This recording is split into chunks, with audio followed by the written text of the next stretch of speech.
Bro, ha ha ha ha ha ha ha.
You.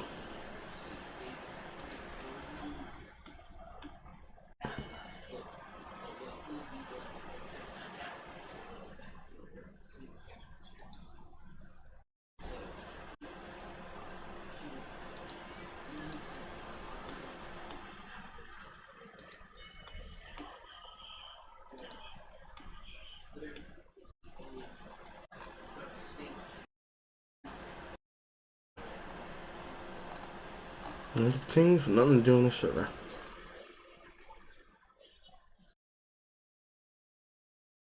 Okay. And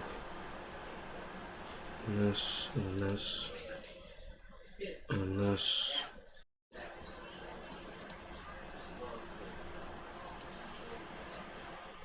And all that other shit. And this, and this, and this.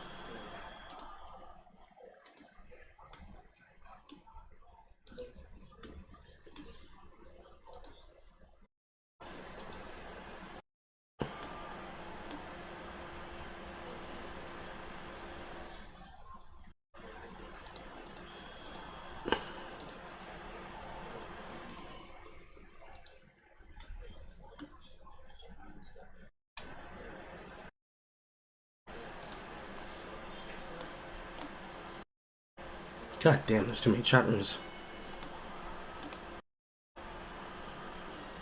Shit's obviously not used.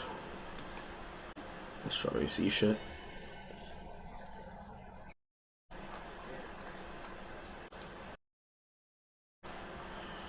And dev shit.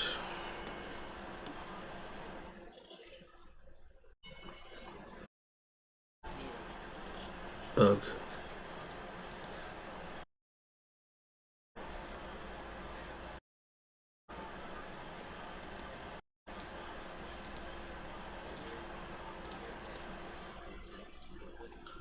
Okay.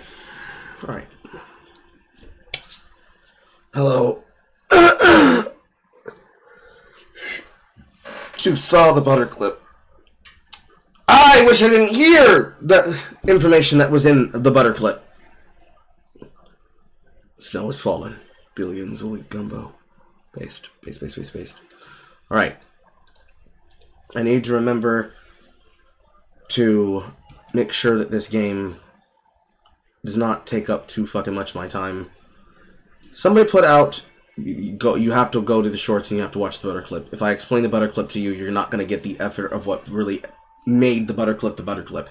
Okay, so there's a game that is being sold on Steam right now that is outright fucking shovel garbageware by the name of Diddy.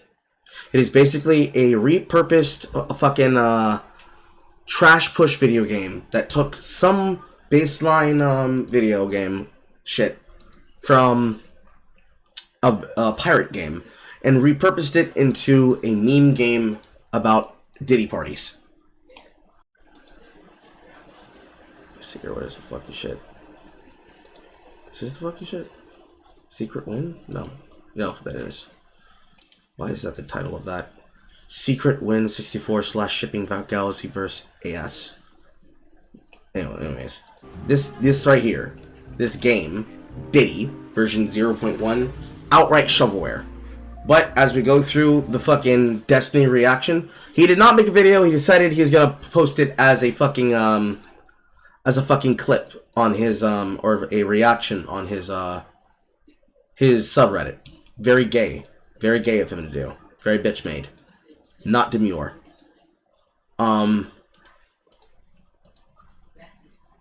We're going to be going through it, and I'm going to be trying to, like, experience this video game in the background while I do.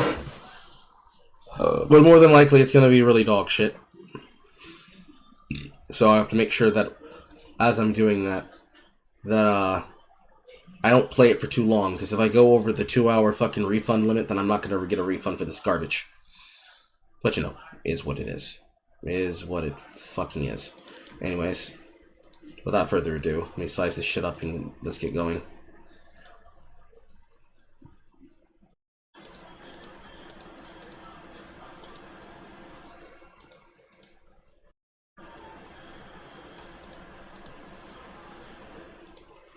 I'm gonna find a crop that actually works well. This might win one. There you go.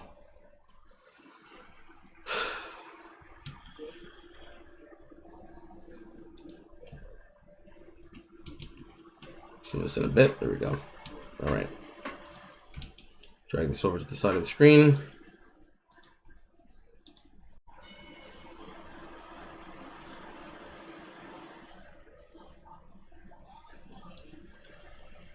Boom. Done. And then make this shit smaller in the fucking corner.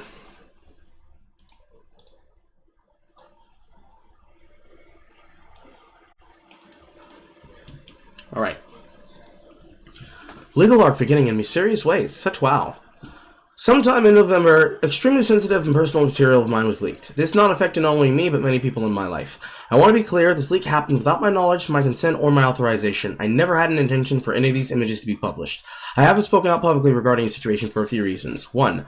I am actively pursuing criminal and civil litigation on these matters against multiple parties. Speaking publicly about these materials brings more attention to them, which harms all victims involved. 3. I've been trying to move on from covering drama content, as it has had an increasingly negative impact on those in my life. 4. One person involved has expressed suicidal thoughts in relation to the matter, and I don't want to exacerbate the situation by talking about it publicly. Because there are now multiple parties involved in litigation, it is unlikely that I'll be able to answer any questions until pending litigation has been resolved.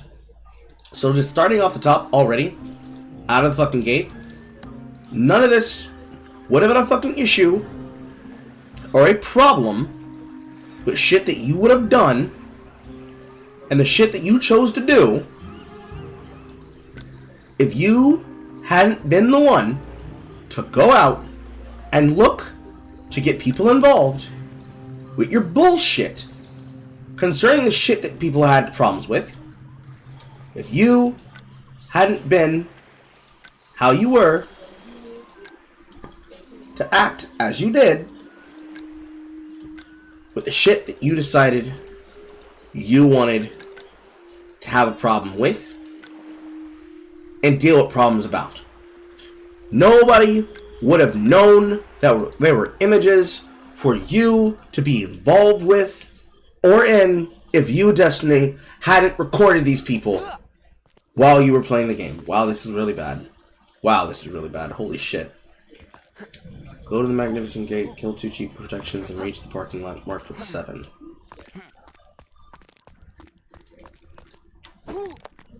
You would have never had to deal with... Wow, this is really fucking dog shit. Holy fuck. They are definitely trying to be talking to you about this shit. You would have never had to deal with any of this fucking bullshit if you had never fucking put out any information, or you never take a goddamn picture, and you didn't fucking record these women, or you were having sex with them, or you didn't let them record you, or you were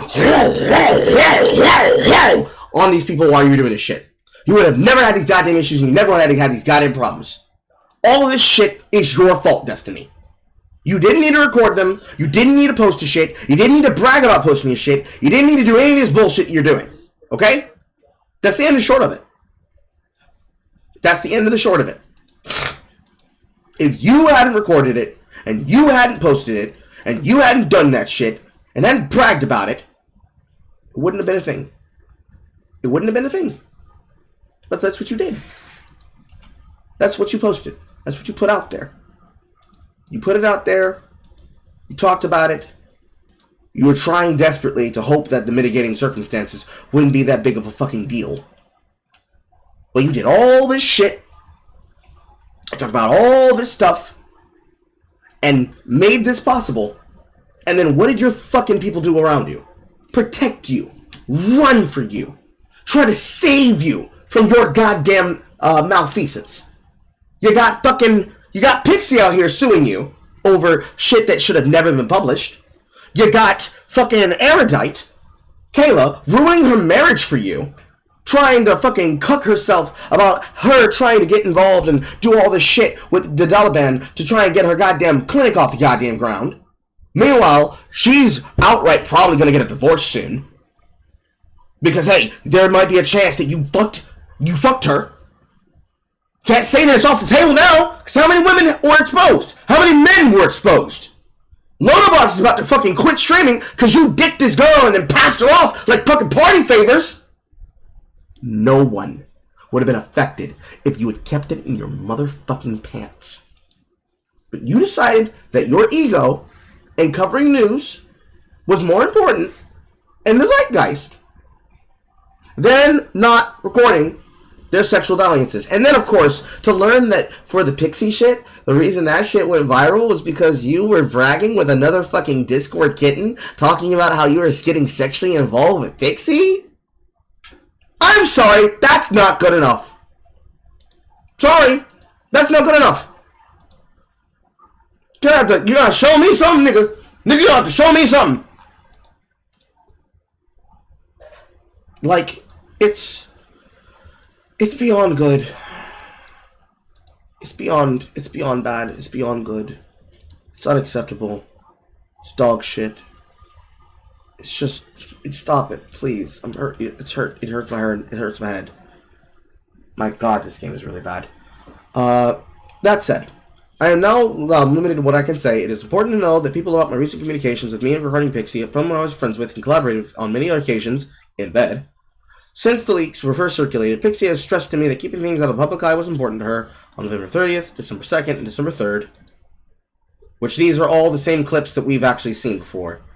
And has been communicated and shown. I had always said that I'd do my best to not confirm or publicize anything, and I kept my word.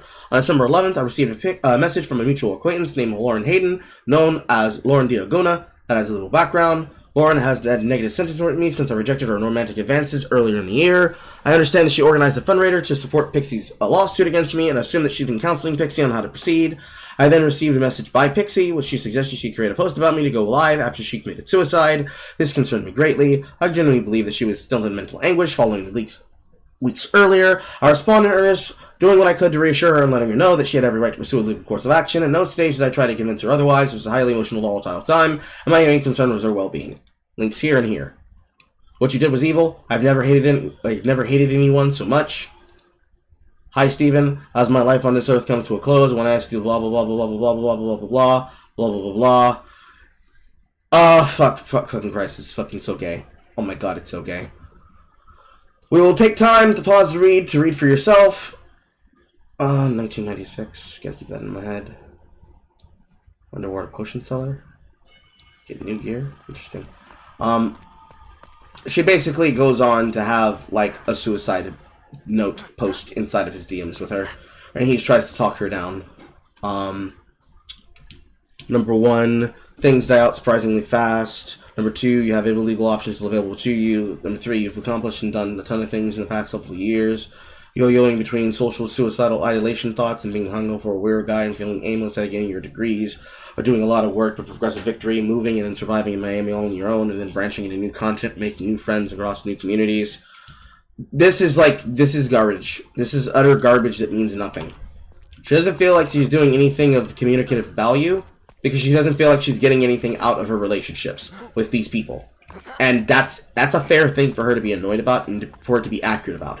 Because this is like Nazi Erudite having gone live on her stream before she did the fucking video with her husband about their relationship and what their relationship meant to each other and what happened with them because of their interaction on the shit that they were dealt and dealing with. This is directly shit that relates to them and the shit they find themselves involved in. She doesn't feel any satisfaction for the shit that she's dealing with. And it doesn't feel like it's useful. 96. It doesn't feel like it's useful and has anything that has a positive outcome for them to be concerned with. Because how the fuck are they going to solve problems and have fun doing work when she's got the fucking head of her sexual content hanging over her, where people are gonna forever have an interaction with her? It's the only reason that you have content, and the only reason why you're popular is because you fucked Destiny. How is she gonna be able to enjoy any of this shit when that's what she's got to deal with? Just near as you are. Whatever the fuck. Like this is your fault. And ultimately, your words here, you got to do a little bit more than this, because this shit don't mean fucking nothing. Okay. A few hours later, I was messaged by a mutual friend. You messaged a mutual friend, Straighterade, who I knew to be particularly close for Pixie. We tried to figure out the best way in terms of making things right, or as right as they could be for Pixie. In that conversation, which I'm pretty sure I would cover this on camera. This one I didn't, but this has been seen by multiple people. And this is a big back and forth. For anybody who's interested, you can be able to go read this document in its full context. And get all the other shit from that. From here. You drop that into chat. In this message is blah, blah, blah, blah, blah, blah, blah, blah.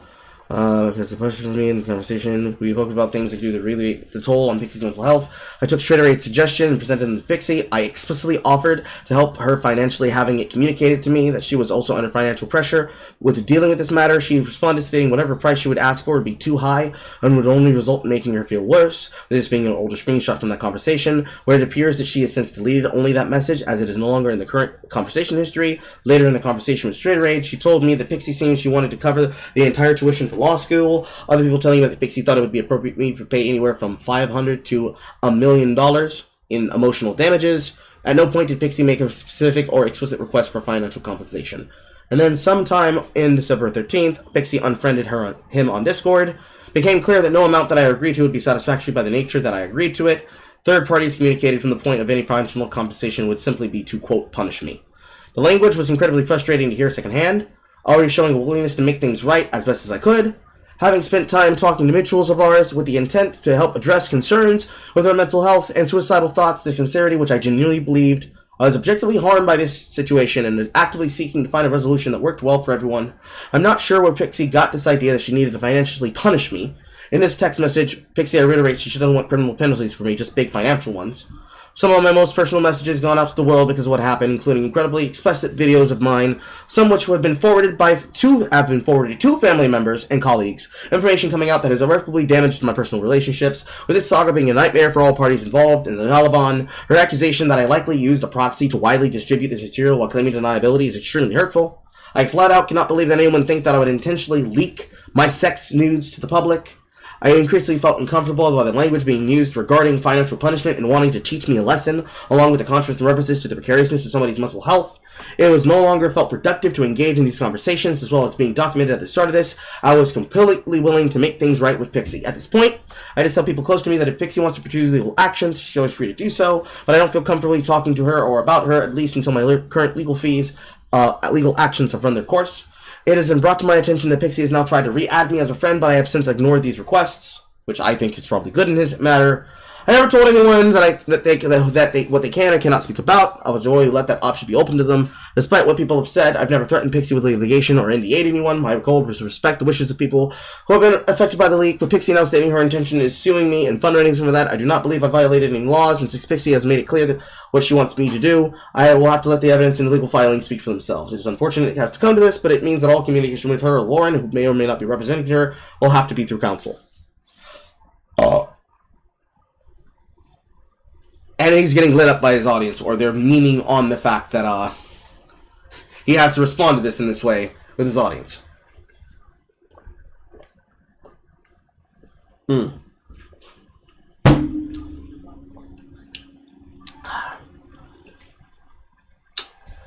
the simple reality. The simple reality that comes to all of this. Our bot's about to get banned. The simple reality that comes to this is that for all this shit that they're dealing with, that is in front of us, that they have to be concerned with, all of this shit is the direct result of outcomes that could have been avoided.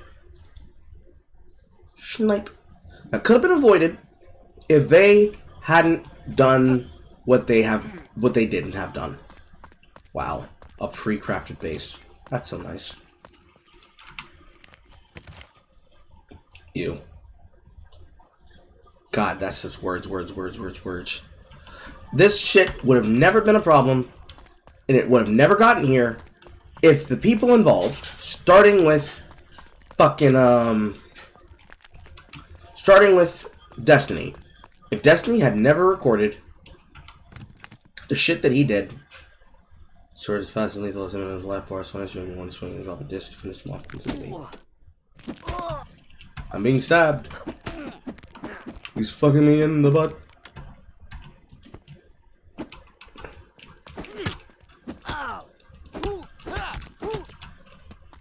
Yeah, this game getting really funded. This is totally bad. Oh my god. But if Destiny had never recorded the fucking nudes and the sexes or the videos of the shit, and he had kept some of this shit fucking private, and he hadn't put his fucking degeneracy out on the internet for everyone to fucking see, and he hadn't done all this extra shit that shouldn't have been a problem and shouldn't have been an issue, that people would have been brought to their attention, we wouldn't be here. We wouldn't be here. Wouldn't have been a problem. Wouldn't have been an issue. Wouldn't have been a discussion to be had. Wouldn't be shit that'd be going viral over the timelines. Wouldn't be drama that's pushing Pixie to want to hurt herself or to want to seek vindication in the court. This would have been an outcome for anybody to be concerned with if Destiny had kept it off the fucking internet.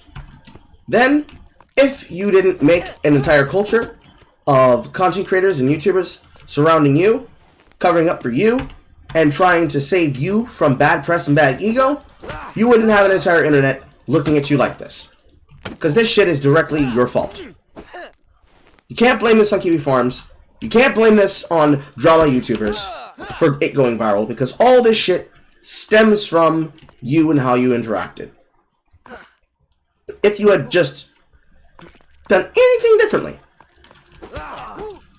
little Joycey, if you had just done anything different at all in order to deal with the shit that you made possible through your means of behaving, then you wouldn't have to make a post, you wouldn't have to address shit, you wouldn't have to talk about shit, wouldn't have to do any of this shit. But you wanted to brag about your sexual dalliances. You wanted to go off online and treat people a certain way. I'm uninstalling this shit immediately. Oh my god. That just feels bad to play all over. You wouldn't have to deal with this shit online. You wouldn't have had this concern. You wouldn't have these fucking propaganda problems. Lonabox would be wanting to quit because you fucked this girl and then passed her off like party favors. You wouldn't have Natsura about ruining her marriage, trying to cover for you because she's moving to Miami to try and make a career for herself because you elevated her to a position to make her feel that she has to be to your favor. And she's got to do all this extra shit to keep you safe. If you didn't make any of these things the way that you did, or go about the behavior of the shit any way that you did, then it wouldn't have been to the degree of being what it is now. And people wouldn't have to worry about killing their careers or worrying about backlash coming to them because of shit that you chose to do and you chose to make public about your outlet and your persona. Because this shit, before any of this shit's fucking started, before a single fucking thing ever had to do with you doing any of this with Pixie or the rest of the girls that were in the leaks or whoever's dick you were fucking sucking it with the You wouldn't have had this happen if you weren't bragging about you having an open relationship with fucking, Melina. Because this shit goes all the way back to Melina. Every single thing. I need to fucking look up out of for fun games.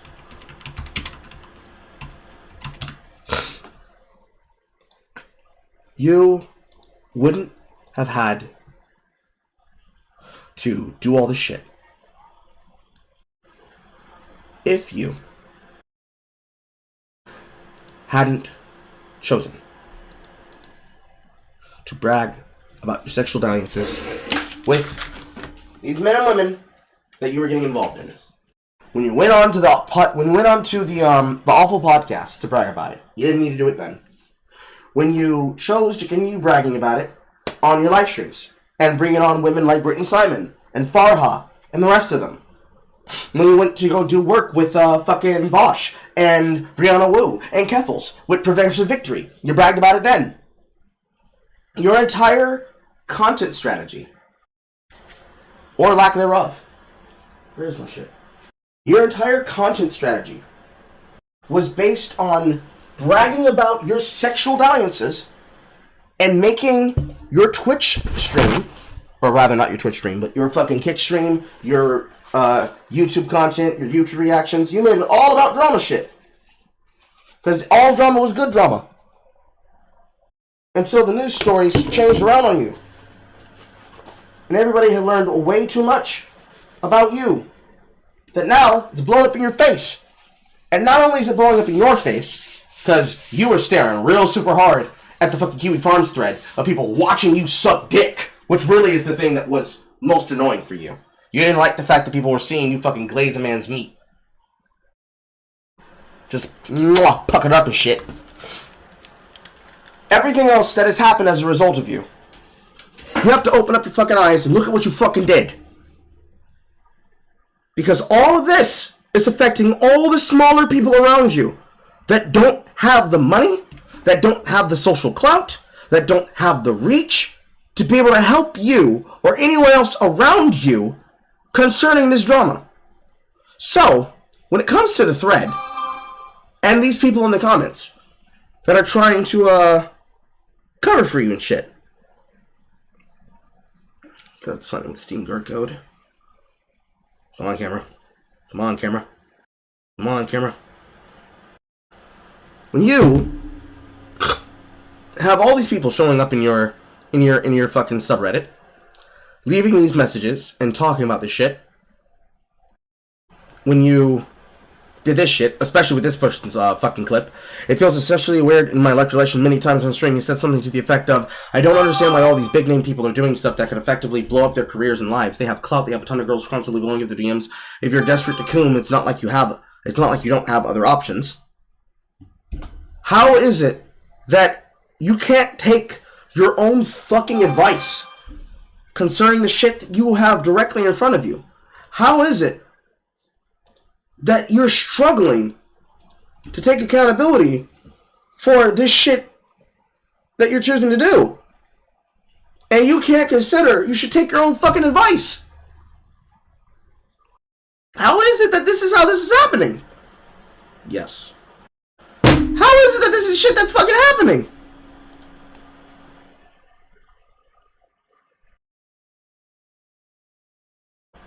Fucking, it's not what I expected. Like a refund.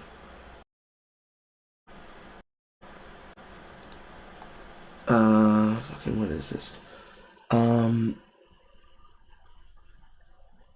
You choose a refund reason. It's not fun. There we go. You could have been able to prevent all of this by just being a good lover and keeping it private. But you didn't. And you bragged about it. And your entire content medal was based around you picking up girls, sexually introducing them, because you decided that you said of your own words that you were attracted to women that you think are smart. You invited these women onto your live stream. You hit them up in the DMs. You fuck them. You pass them around. You bring them back into your content. You're affable about whether or not you are or not dicking them. You record them. Some of them without them even realizing that while you got your dick inside them, that you pulled out a camera and you're recording them mid-fucking orgasm. And you put this in a place where it can then get leaked to begin with. And then you're bragging about the shit with other women. Using other women's nudes to brag about to another fucking female that you're setting up the fuck. That you should then have them have sex with you, because yeah, look at how I'm digging her. Good job, dum-dum. Good job, dumb fuck.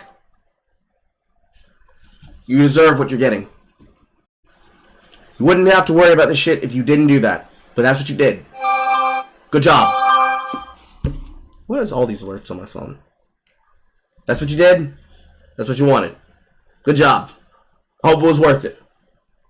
Here's your L, bitch. Give me a second. I'm filling out this thing to refund the game.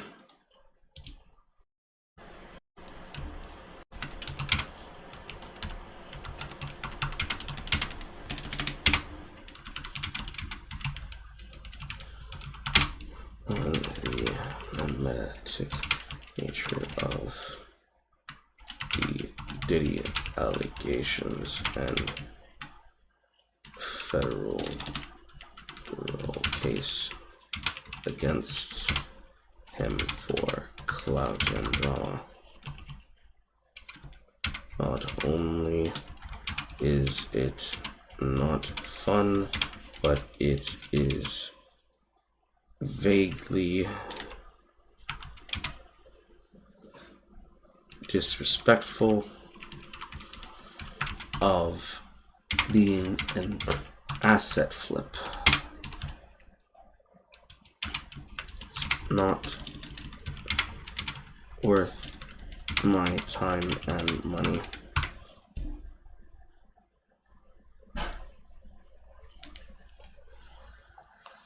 Okay.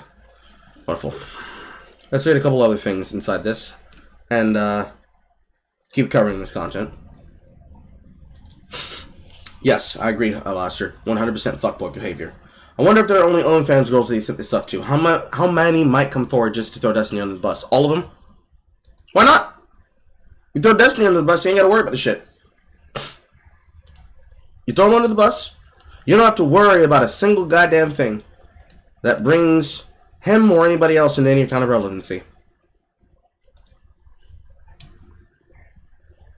So let me keep reading. 1 second. So, damn, Steven should really talk to this Destiny fella. He has some really good advice. Well, now he knows why they do now, lol. You guys wanted non-political drama. Well, you got it. I just wanted friendship. What the fuck? I'm sorry, buddy. I'm afraid your campaign will never succeed at this point. I don't know. They could bond over scandals as a result of being degenerate gooners. They really were meant for each other. I monkey-pawed this. How fucking hard is it not to ship nudes around to everyone on your friends list constantly, man? Or not fuck every orbiter that he comes into contact with, Amau? Male feminists are never beating the allegations. It's really fucked how you would trust your body to someone you confide in only for them to share that moment with other people without your say-so. It's insanely violating and disgusting, dude.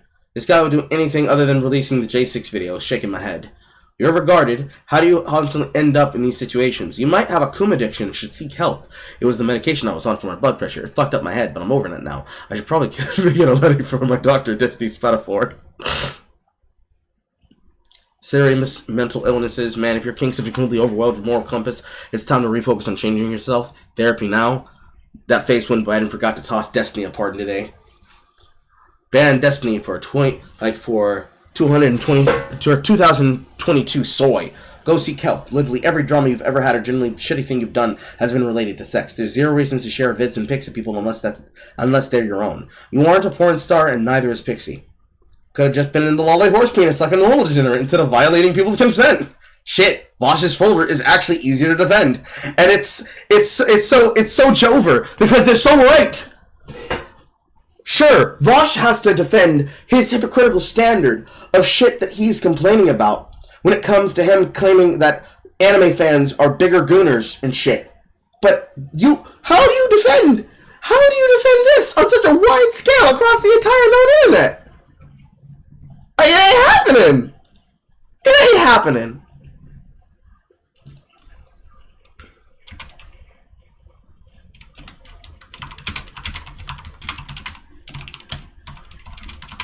1 second.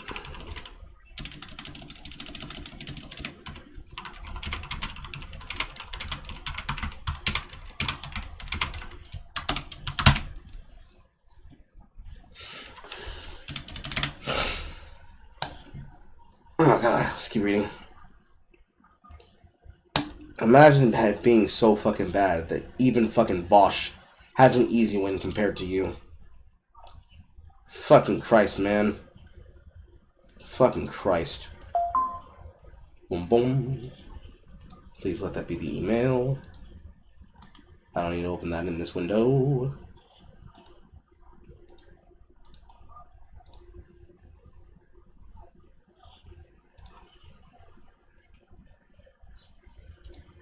My request for fund has been received.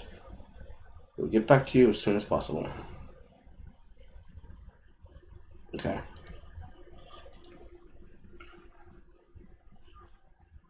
This was from my account getting locked the other night. Okay, good. Up to date. Let's keep going. Anyone remember him talking to Pixie's dad? He told Destiny what a great friend he had been to his daughter. Fuck me, man. This sucks. Damn, that's fucked up. Certified DGG Clipper LLLLL. What was the context of speaking to her dad? And then we got a clip. Now it's like, you disagree with me, you're a monster. In the end of you, whatever. Do you feel like there's a similar line when it comes to people like Fuentes? Or you're not sure, or do you feel... I wouldn't talk to a guy like that. It's wasting time. If you're going to expose his idiocy in front of all his followers, then, you know. Yeah, I mean, I would say that somebody like Fuentes, because they're illiberal, is somebody that has like a fundamental incompatibility with my belief system. I mean, like I said, I think everything should be argued and debated. I think it's fine to debate. Oh my fucking god, I really hate the Destiny Clipper channels. They're really bad with getting lead-ins to this content. Okay. Let's watch this. So, for context, this is a feminist dad and their daughter. This is Pixie and her father. This is an hour and 8 minutes long. Let's go.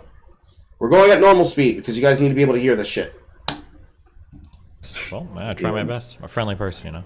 Even though I'm a libtard? No, that you helped him get those signatures. So what were you doing? You were canvassing. We're canvassing, yeah. In Georgia. I'm just kidding. I like to joke a lot, and my sense of humor oftentimes pisses people off or they don't understand it.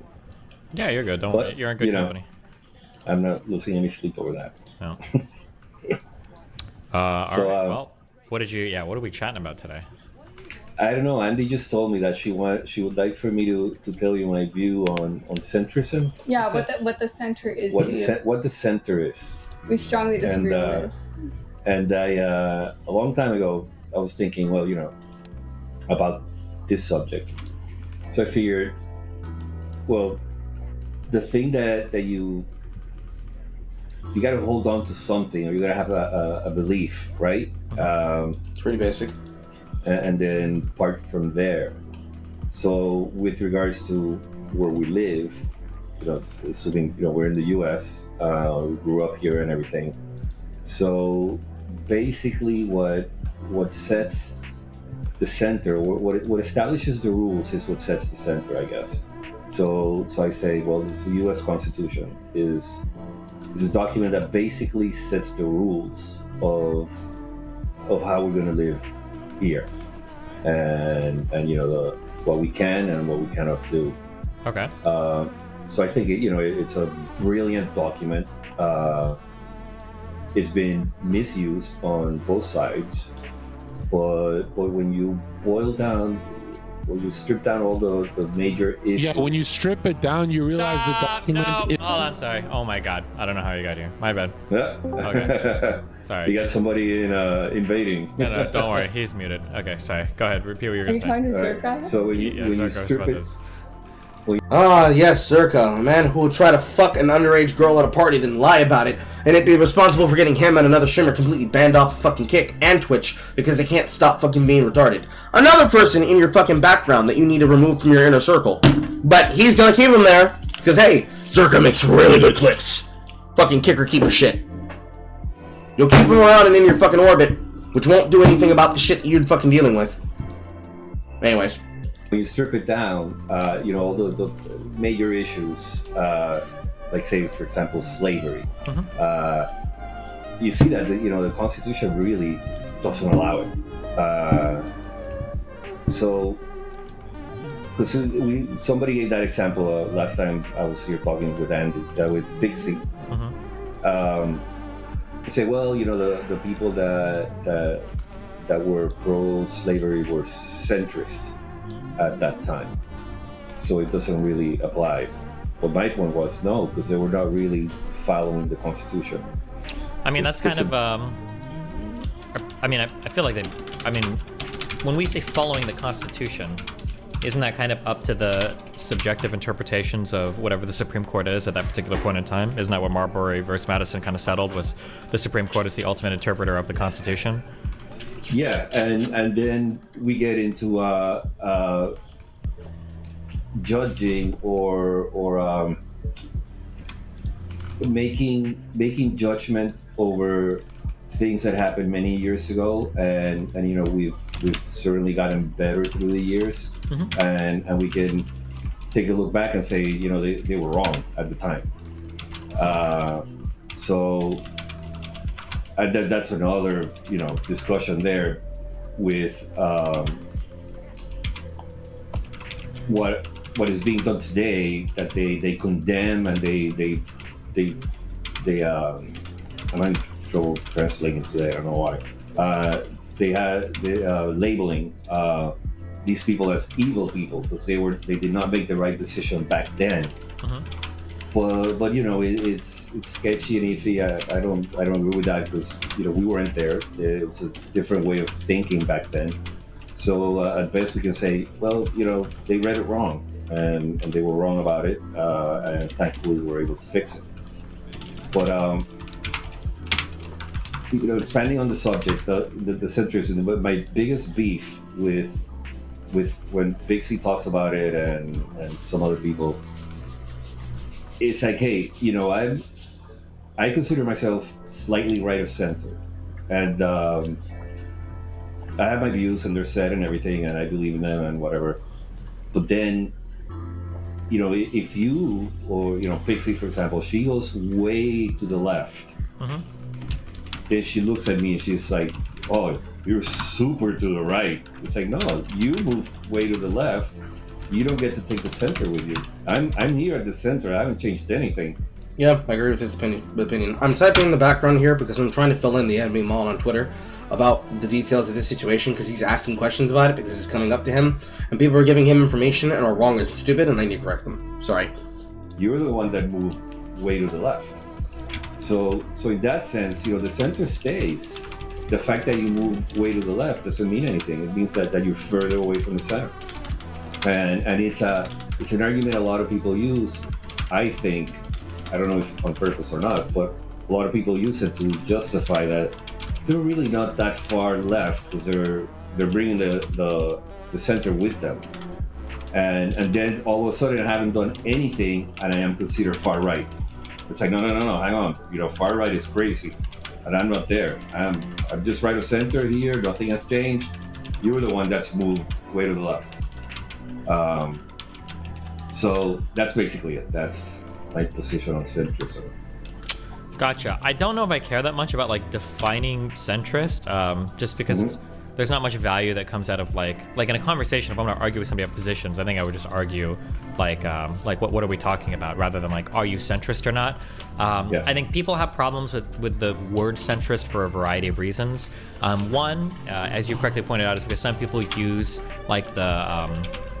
some people use there's an expression called the Overton window, which just means how far or left or right are your politics in general. I think some people use the term centrist to try to basically bully people into saying look at how far left you are, look at how far right you are. But I think on another perspective, I think one problem is a lot of people use quote unquote centrism to hide their beliefs too. There's a lot of people that call themselves centrists that are really just conservatives. They'll say I'm a centrist. And then when you figure out what their beliefs are, they're yeah, I'm a centrist, but I'm anti-LGBT. I voted for Trump. I hate all Democrats, etc. And it's okay, you're you're just a conservative, but you call yourself a centrist because people think that if you call yourself a centrist, you're above political partisanry. It's more like they will hear you out sooner because if you say, yeah, I'm a leftist and I believe in antagonism, and I also believe in transgenderism and shit like that, they wouldn't give you the same time of day. The same way that if you were to call yourself a centrist, but you have conservative values, they're gonna be like, yeah, I believe that you should pray the gay away, and transgenderism is the devil. You know, pulling a John Delaraz or pulling a Vosh. It's the same reason that Vosh calls himself a fucking libertarian, or any of those shit he calls himself. It's sometimes used as a smokescreen. Yeah. However, I'm not interested in this conversation. I'm interested in the part where he talks about how he was a friend to his daughter. But we're probably going to have to listen to all of this to get to that point, because I have no idea where it is in the VOD clip. So, I apologize, chat. It's kind of like a virtue signaling kind of thing. Can you hold on a sec, Destiny? Andy, put the speaker so you can No hear. tengo speaker, pero what I can do is I can Andy can't hear you, and I want to. I can put it on my phone. So what were you saying? Destiny, yeah. Yeah, just that like sometimes people use centrists to bully people out of political positions. Sometimes people use centrists to virtue signal that like, oh, like I'm not partisan, I'm a centrist. And then I think, I think centrist is more kind of like a tool that people use to like fight with people rather than like. I can agree with that. Destiny's wrong in the way in which he chooses to use it, where he says it's only ever this, because that's how most of the people he deals with usually communicates this shit. But besides the point. Engage in any like real legitimate discourse. That's what it feels like to me. But yeah, I mean I think it's a bit of both. You know, you're trying to define your where you stand in the most basic way. Sure, but even defining where you stand, I think it's better to just like, what are the policy positions? Because if somebody says, for instance, like I'm a centrist, it doesn't really communicate anything, right? Yeah, absolutely. Yeah. No, I agree with that. But yeah, I mean, it's just I know what you're trying to say, or what you're saying. And yes, talking about centrism like that in general terms doesn't really mean much. And when you start talking about it and defining it, I can see how it can turn into virtue signaling and stuff. Yeah. But yeah, so Andy, we covered that. Well, what is What it? else do you want to know? Well, I don't think you're right when you talk about centrism being defined by like the Constitution. To me, that doesn't really make much sense. It seems like the center is defined by like both opposite ends, like what's in the middle of there, or that becomes the center. I don't understand why the Constitution is the center. I see it as a like the rules of the game. I think the problem is that like the Constitution provides for very far left and very far right people, right? Technically, we can exist under the Constitution and do things that are both far right and far left. So I think that's kind of where it's weird using the Constitution as a barometer for centrism.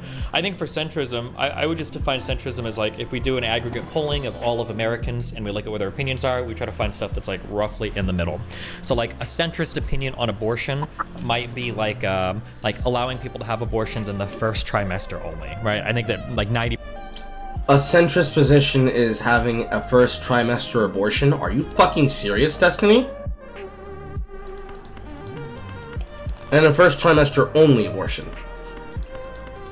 You're smoking. You're smoking. Holy fuck, are you smoking? That's a level of crack that I wish I could achieve with fucking natural fucking herbs, dude. 80% of Americans, I think, are okay with that. But having abortions all the way to the third trimester, that's a very far left position. Or banning abortion completely or only leaving it up to the states is a pretty far right position. So like I can find like a center-ish position on that. Same things with like gun control and trade and other things. We can find like kind of center positions that align with the majority of American opinions. I think that's how I personally would define like the center. Yeah. But you don't agree with that. No, I agree to a certain extent, and I mean and to Destiny's point, if you're gonna argue about abortion, it's useless to talk about the center of abortion because it doesn't really mean anything. Well, I guess the reason why I think the center is important to define is because I think the center, like, nobody wants to live in the center ideologically because people don't generally see themselves that way. They want to be part of a political camp. But I think the center part is important to define for legislation purposes, right? You're probably not going to pass any far left or far right legislation. It's unlikely that we're going to get protection for all abortion, like federally in the United States. That's probably not going to happen. But we might be able to pass legislation that allows abortion through the first trimester, because that aligns with like the majority of where Americans are kind of okay on abortion. So I think that's why defining the center is important for legislative success.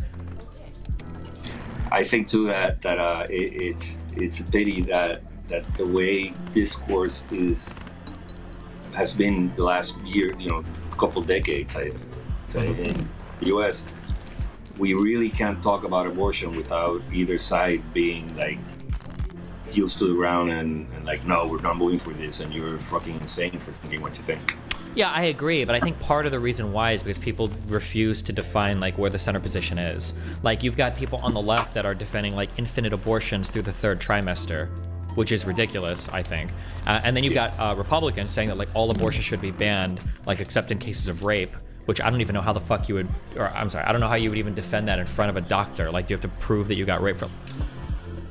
If a person were to be affected by a pregnancy that was the result of a child of rape, where we can be able to show this person was assaulted, it's very clear that the wounds that is inflicted here is consistent with rape.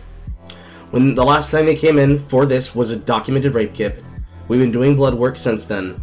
She has now found that she is indeed with child from the rapist. We did a DNA test, we did a blood test, it belongs to the assaulter.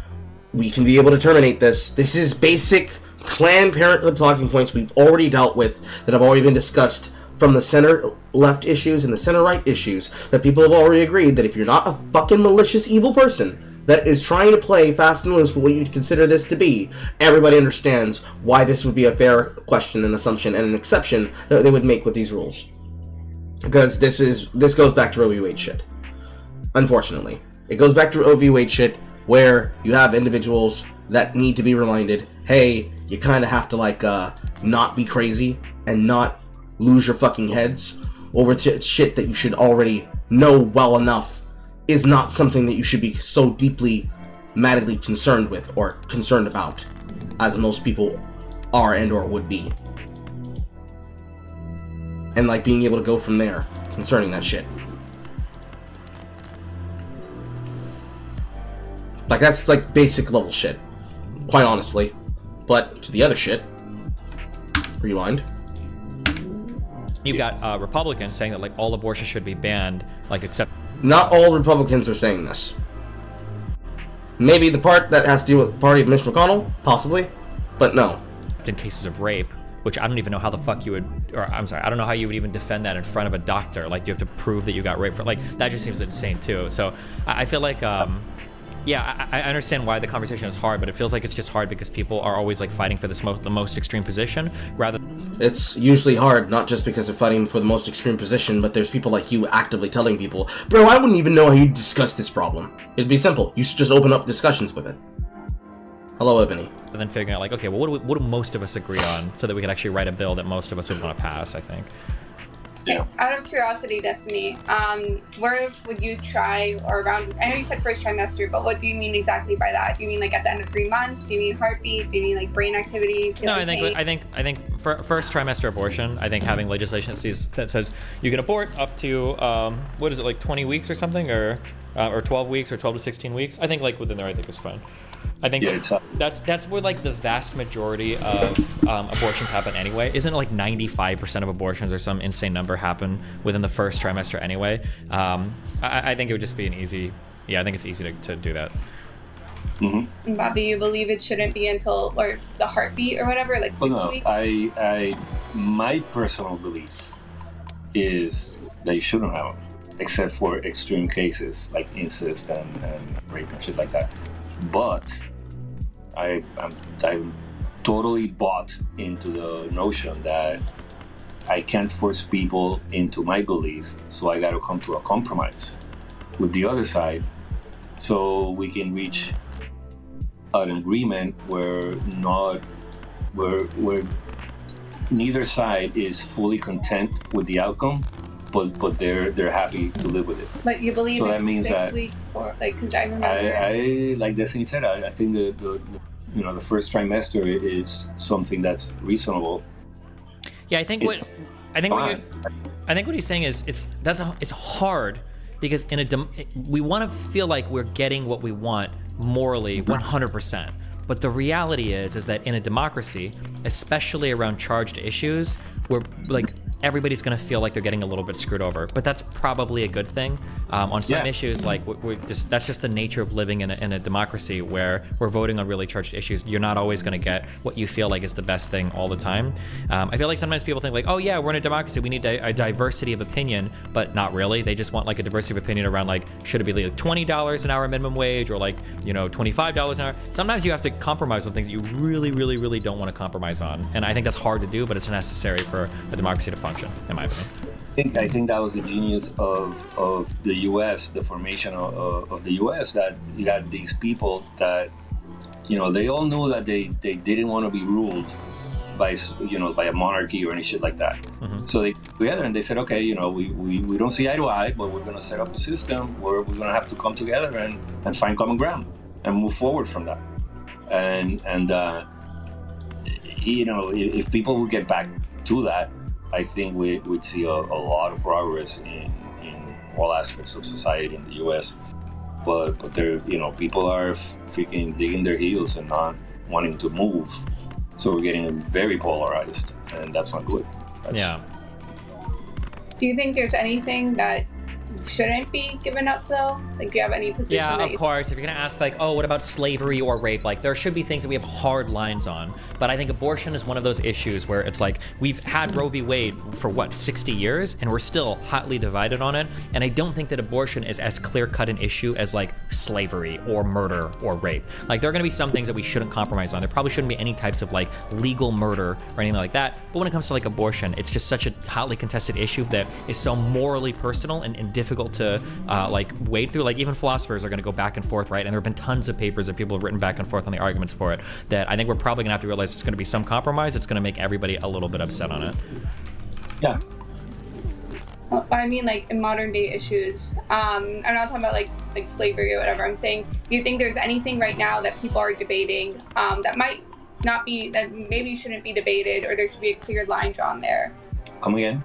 Are there any issues right now that people are talking about that you think there's no real room for like moral debate, that you think it should be just like this one? I think everything should be debated. Oh, everything.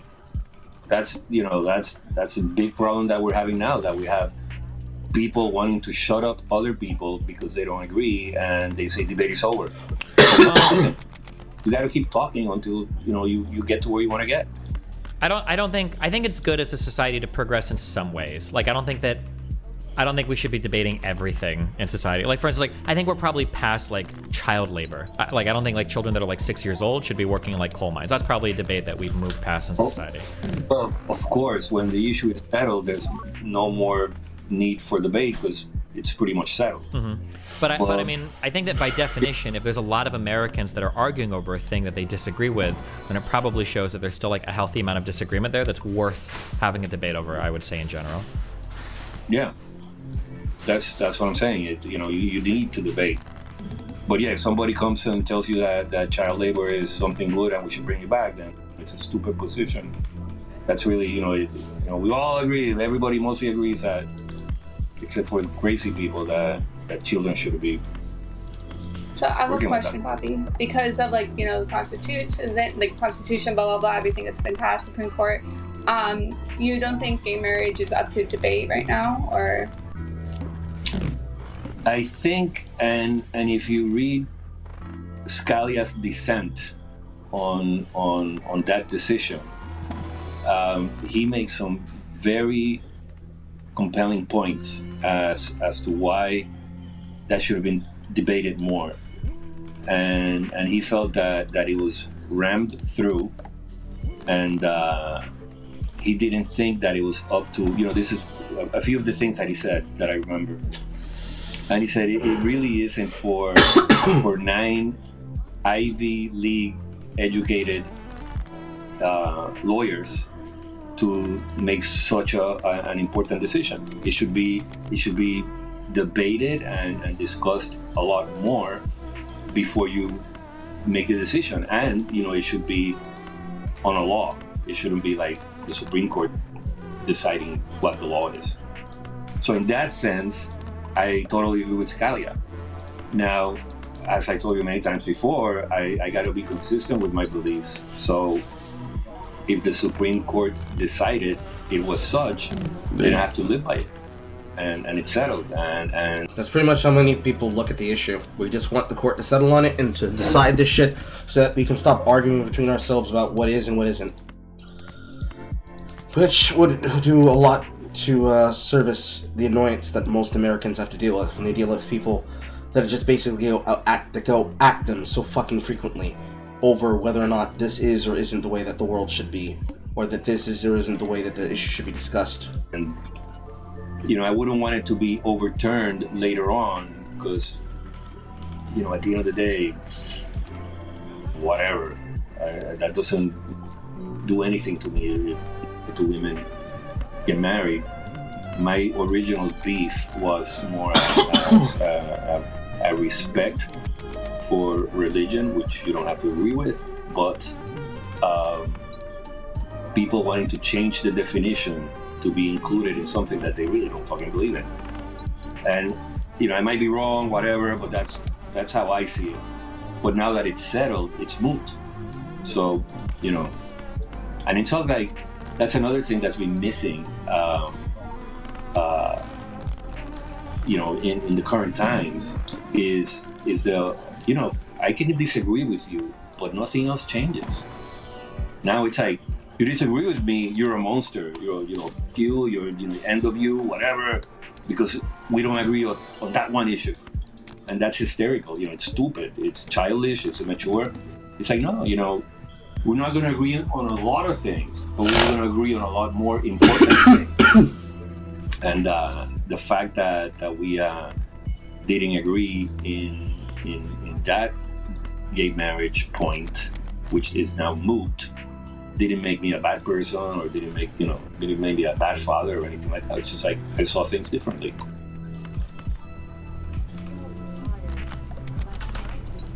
Do you ever feel like there's or how would you define somebody that you think isn't, I guess, worth talking to? An idiot? I guess, yeah. You too, Destiny. Like, when do you decide someone is like either bad faith or even too far gone, if there's such a thing? When they go out of their way to be incapable. Who are these people talking to Destiny? This is the father and the girl that he leaked the DMs of. This is Pixie and her dad. I said that at the beginning. You probably didn't hear me, Ebony. I would define a person who is too far gone as someone who cannot understand when you have to focus on issues that matter and they care more about money and attention than they do about the space, the people around them, and the issues that they are focused on. So, for example, when somebody is more than happy to brag about their sexual dalliances to the point that they do not care about the harm that it causes their friends, their associates, their business relatives, and any of their fucking interactive satellite members of their organization, because he desperately needs to be seen as the omniliberal, the man who has the correct take at all times and is always based and is always correct, and is always in the middle of every zeitgeist, I think they're too far gone and should definitely not be able to discuss matters on which they are not considered serious enough for. Destiny.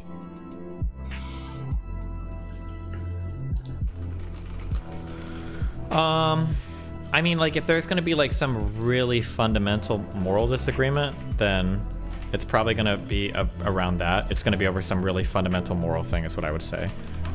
So, like, if somebody's trying to argue that, like, women don't deserve, like, the same rights as men or something, I imagine it's probably going to be really hard for us to ever find common ground. But yeah, I mean, it would depend on the issue, I guess. Do you feel like there's a similar line when it comes to people like Fuentes, or you're not sure, or do you? I wouldn't talk to a guy like that. It's wasting time. Or maybe if, and you were the one that told me that, I think. If you're going to expose his idiocy in front of all his followers, then Yeah, I mean, I would say that somebody like Fuentes, because they're illiberal, is somebody that has like a fundamental incompatibility with my belief system. I mean, like your dad said, I think everything should be argued and debated. I think it's fine to debate like fascism or communism or whatever, because you should be able to defend liberal ideas. But I mean, it would be at some point like a political party that represents Fuentes' interests would be very, very, very hard to be compatible with my ideals of how a democracy works, because they're fundamentally illiberal people. I think that's a hard one. Mm-hmm. So I guess when it comes to people like that, you just would dissuade them, or not dissuade them. There's no reason trying to find a middle ground with people like that, right? Because fundamentally they're ideologues, and you have them on the right and you have them on the left. So you know how The dad would be great at single player Carl. you choose when to engage with them, but most of the time you won't engage with them. So, but what I'm asking is, we're talking about center, finding the... Also true, Ace. The fact that he's 0-2 on marriages, and he would actively yeet his own son if it benefited him, it precludes him from being able to give good advice, or advice, period. the center, et cetera, but you would agree, or maybe you don't agree with me, I don't know, that when it comes to certain ideologues, there's no point in trying to find a center, because... Well, like I don't think you can find a center between like liberal and illiberal. Like you either believe in like democracy or liberalism, or you don't. Like there's not going to be much of a center position to be found there, I don't think. To describe, you can't find the center between a person who says we should kill immigrants and a person who says we should allow immigrants to have normal housing. The usual meme about supposedly finding common ground between Nazis and shit. Between a liberal or illiberal position, it is not supposed to be something that is so hard that you cannot be able to understand where you're coming from and where you're going with your issues. Because the way that most people choose to behave, they act as though it is impossible to understand these problems, despite the fact that they are very simple to understand and very easy to get along with.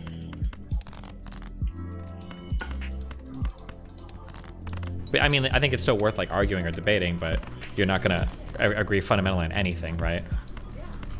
So let's, because you're talking liberal and illiberal.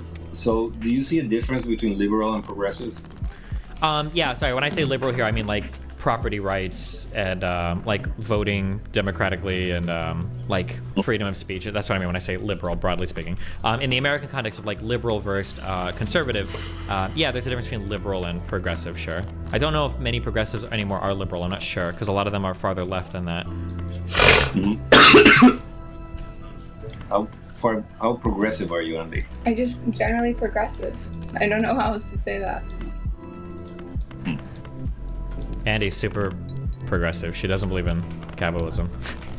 What? That's not true. Who told you that? I don't believe you. You're a commie. I know you are. You're a commie. Absolutely you are. Okay, wait, no, I'm defending myself right here. I have said multiple times on stream, and I will continue saying it, I don't think a for-profit motive is inherently evil.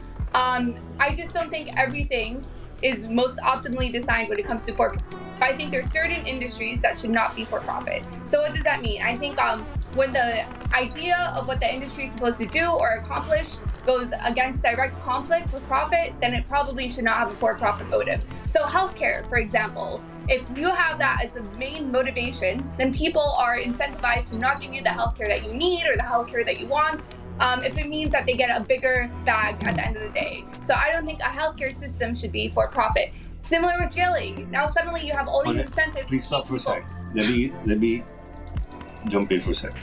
The problem with your healthcare thing is that for it to work, you depend on people that go through a 15-20 year education to get paid and to make money.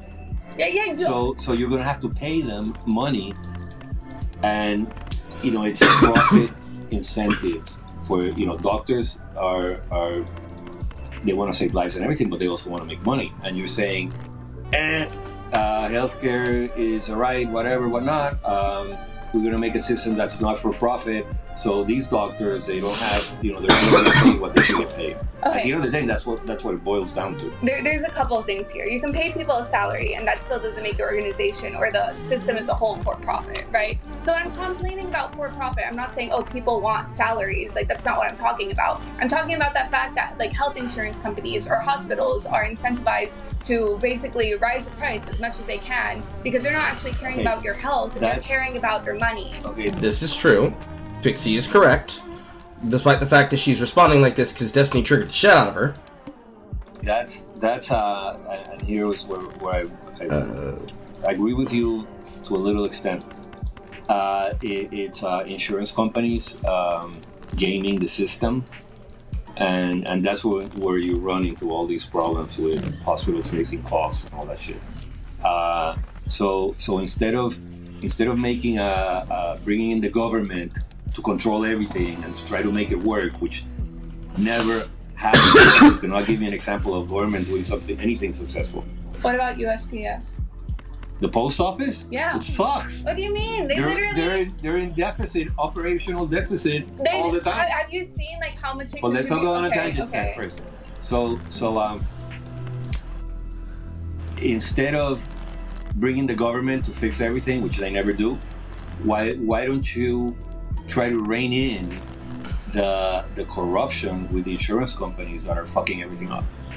And you can still have a profitable system where doctors get paid and everything, because the bureaucracy is really what's killing the health insurance.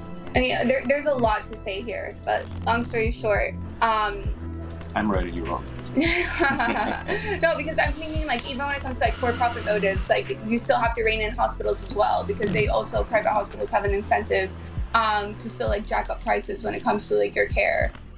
See, but a lot of those jacked prices have to do with insurance companies not paying them. Yeah, no, it's like a terrible little cycle sometimes. Where both insurances and like private hospitals are incentivized to jack up. Profit hospitals that make money. So the end. Well, yeah, they're making money. The question is like, is making this money getting in the way of giving people proper treatment? And when literally depriving people from a proper treatment can raise your profit motive, that's when things get like ethically complicated. And that's why I think we should have things like public option available, because there's a lot of reasons why we should have public option available. But for one, it basically undercuts like private insurance, or it forces them to basically like lower the amount they're offering for people in general, because now they have a competitor everywhere. You don't agree with me? I kind of lost you there. Okay. If we're talking about reining in profit motives, if you have a public... But that's the thing. I don't want to rein in profit. But you agree that the profit motives... I want to rein in health insurance companies that are gaming the system. That's what I want to rein in. And we live in a capitalist society. Why are they gaming the system? Because of corrupt politicians and... But why are they going through all of this? Why are they going through corrupt politicians? Why are they doing all this? They can. Because they want money. Because they want to increase their profit. So rein them in. Don't throw a grenade into the whole system. Well, I'm not saying we should throw a grenade to the whole system. Yeah, you are, because you're saying the government should take over and run everything. Well, I'm saying that we should like work towards that. I'm not saying like, tomorrow the government... Her dad is really smart. Jesus. Intelligence.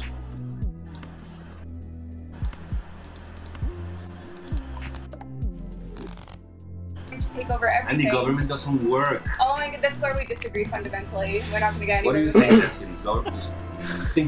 I mean, I agreed with what Pixie says, broadly speaking, about when the government should step in. I don't necessarily know if it's the best of ideas in healthcare. I think that the government has a lot of the same problems that that private corporations have. Like, people seem to shit on the government because it's like a big bureaucracy, et cetera, et cetera, et cetera. But if you work for a large company, I mean, large companies can be very bureaucratic as well. Yeah, I don't know. I think that sometimes there can be external forces that make it so that it's really hard for a company to act in the best interest of a citizen. So this is especially true when we talk about things like pollution, because you don't get penalized for polluting unless the government does it. And I think in those cases, it's okay for the government to step in. Or when it's like a geographic monopoly, right? We can't have 20 different companies providing power or plumbing to like houses, because you don't want to run the infrastructure over and over again, right? So I think in that case, it's okay. For healthcare, I don't know if the government is the answer, but yeah. Yeah. Wait, do you believe in public option or healthcare for all? I like the concept of a public option, yeah. But I don't agree with the idea that like there's a disincentive to help somebody over like a life-saving service. Because like technically, like something that is really important to us, that's vital for all of us to survive, is food. And I think the free market provides like really well when it comes to food. Like, we've got tons of food at tons of grocery stores, and that's like a life essential thing, and we seem to do that pretty well. Same thing with like clothes. So yeah, I don't know. But it seems like for healthcare, some type of government intervention is important there, because every European country has it, and it seems to work better for them than it does for us. So I think, I despise maybe to yeah, I think I despise the government coming in to trying to fix things, because at the end of the day, it's the best of intentions, and they always seem to fuck it up along the way. He is, in fact, not a big fan of the government. And it happens basically with everything the government comes in. Well, what about when we look at Social Security? I think the government handles that pretty well, no? Is it? Yeah, but it's not enough money for the people that when they're old. It's not enough. Sure. I mean, we can argue if it's not enough or not, but I mean, Social Security works pretty well, right? Everybody's under the system. The payouts are pretty consistent. Seems like that's a really effective program. I'd say Medicare is a pretty effective program as well. Medicare and Medicaid. Well, these programs, these entitlement programs, I recall they're running out of money, and they got to be funded and all that shit. It's not self-sufficient, or people putting money into Social Security to then get paid when they retire. It's not enough. I mean, people have been saying Social Security is running out of money forever, but I don't think that's true. I mean, I think people have been saying this for decades. The U.S. government can always fund these programs if we need to, if it comes down to dire. So if the government needs to, keep funding it, then really not working, because the whole idea behind it was, you give money to the government, and then when you retire, the government gives it back to you. Yeah. And as generations come by, they keep feeding the system and everything. But now it's there's not enough money, and the government needs to come in and fund it. So I don't think it works. It's not mostly. I don't think it's efficient. But I think it's pretty efficient. Money goes into the system, and it comes out and it's given to people, right? Let's say if you want to be critical of Social Security, that's fine. But can you give me a private program that works anywhere near as efficiently as Social Security does when it comes to dispersing that much money to that many different people? Well, that's the thing, and I think it should go to the individual. Mind you, I don't mind Social Security existing, and I think it would be stupid to blow it up. But I'll say if you let me take care of my money instead of giving it to you, Social Security, I think I'll do a much better job. Do you really think so, though? I can prove it. Well, so here's a curious thing. Can you tell me what line of work you're in? I'm in real estate. Okay, I don't know if it happens in real estate with down payments, but I guess the most interesting thing to me when it comes to people managing their own money is every retail industry I've ever worked in, your best days are the end of April, because as soon as people get tax refunds, the first thing they do is they blow the money 100% on some big purchase. Everybody does that. Yeah, I don't know if in real estate it happens with down payments or whatever, but I feel like left to their own devices, people aren't really incentivized to save for the long term. They just don't think that way generally. So having some sort of mandatory government program where it's listen, you might not like it, but we're gonna put away this money for you, and then when you retire, you get it. I think it's probably better than just leaving everybody to their own devices, I think. I think that money that comes from them taking money out of purchases that they otherwise would have no reason to try and take money for to gain from other people's lives is probably some of the reasons why people have problems with the money that they have. Because they don't know how to afford the things that they need to budget for, because they do not know how to manage for the things they need to offend for, because when they need to be able to worry about the kind of money they need to get back on, they don't have any way to get that money back. Because it's in the air. It's up there. It's somewhere, floating around. Maybe you'll eventually be allowed to have the right to get your money back, but until then, yeah, daddy government's taking care of it for you. Maybe kind of sorta, and maybe you'll get a return on it. Maybe kind of sorta. And I agree, and and it's economic fact. When times are good and everything, people don't save. Mm-hmm. But going back to your point, I think at the end of the day, it should be something where, okay, I'll play the game. I'll give to Social Security. But give me some options or some parameters where I can take care of that money, and let me invest it for myself, and some sort of structure. And this is another thing that I've spoken with Andy, and yes, entitlement programs for a wealthy society are good. Not everything should be socialist entitlement programs, but something like Social Security and Medicare, yes, I agree, and it's okay to have them. But I think they could be a lot more efficient. And I was going to go back to the example. You know, my mother's just turned 91. Mm-hmm. Social Security, and I tell you, that is Damn, she's old as fuck. not enough. You know, her Social Security payment is not enough. Well, yeah, but she gets Social Security and Medicare, though, right? To cover medical treatments as well? Well, in Puerto Rico, it's a bit different. Oh, never mind. Well, everything I'm saying doesn't apply as much to Puerto Rico. You guys are fucked, because you guys have to pay into a lot of U.S. stuff, and I don't even think you get to vote on anything, right? So I can't speak directly, I guess, to how it works in Puerto Rico. Does Medicare and everything not apply to people in Puerto Rico? Do you not get access to that, or...? We don't get parity of funds, so we get less than in terms of Medicare. We get less than like if she moved to the States, it would be different. Okay, interesting, gotcha. But you know, like her, I know other people in the main. Well, I have an aunt that lives in the U.S. Her Social Security is not, and Medicare and all that is not enough. Sure, but So- I mean, it might not be enough, but like, imagine their lives without Social Security or Medicare. Hello, Like, negative. if it's hard to get by with Social Security, without it, they'd be what, like homeless? Like, it would be over. Yeah, no, totally agree. But the idea behind it is, you know, we were arguing if it's an efficient program or not.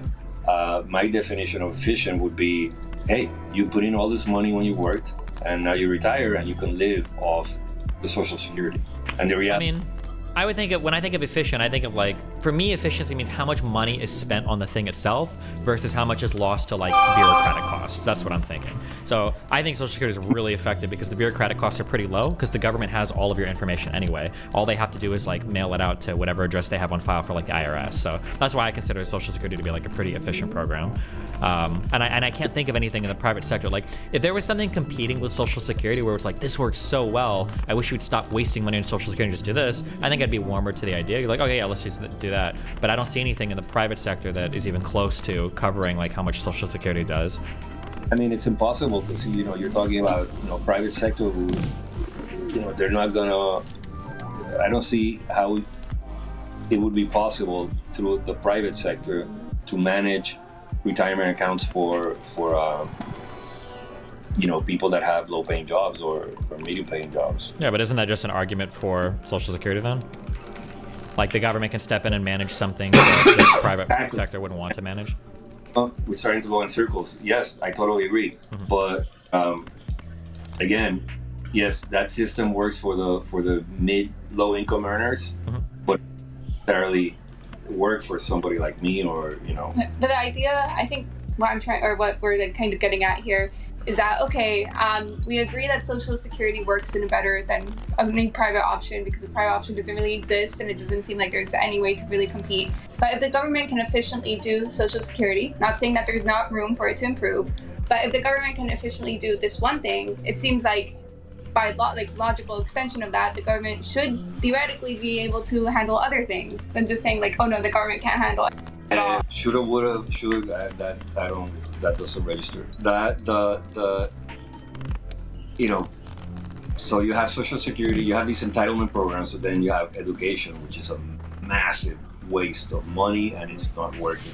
I mean, better than That's not really having fucked up. anybody educated, no? No, it's well, what I've always told you, let the states run it. But you can't have a bureaucratic monster getting all this money and to Destiny's point, the bureaucracy behind it. How many dollars end up getting to a child? And then you have the teachers union in between fucking everything up because they're not looking out for the students, they're looking out for the teachers. So it's a massive clusterfuck of a bureaucratic monster of the federal government that's inefficient and it doesn't work and it's a waste of money. And we're getting stupid generations of stupid people. Oh, isn't this like the most highly educated generation of U.S. people we've had in all of history? I mean, that might not like politically align, but I don't think. I mean, like Listen. we have schools that people from all over the world come to go to. I think there are some decent parts of the U.S. education system. There's definitely parts that can be improved, but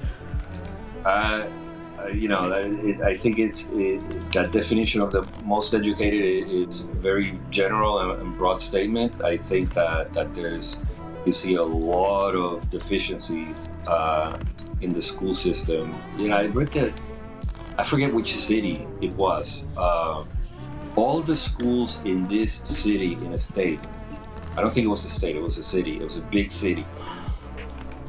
Like 100% of the public school students failed. I think it was math or a couple subjects. They were gone, flunked. And that's a measure of disaster right there. Yeah, if that was the case somewhere, I would definitely say that is not good, for sure.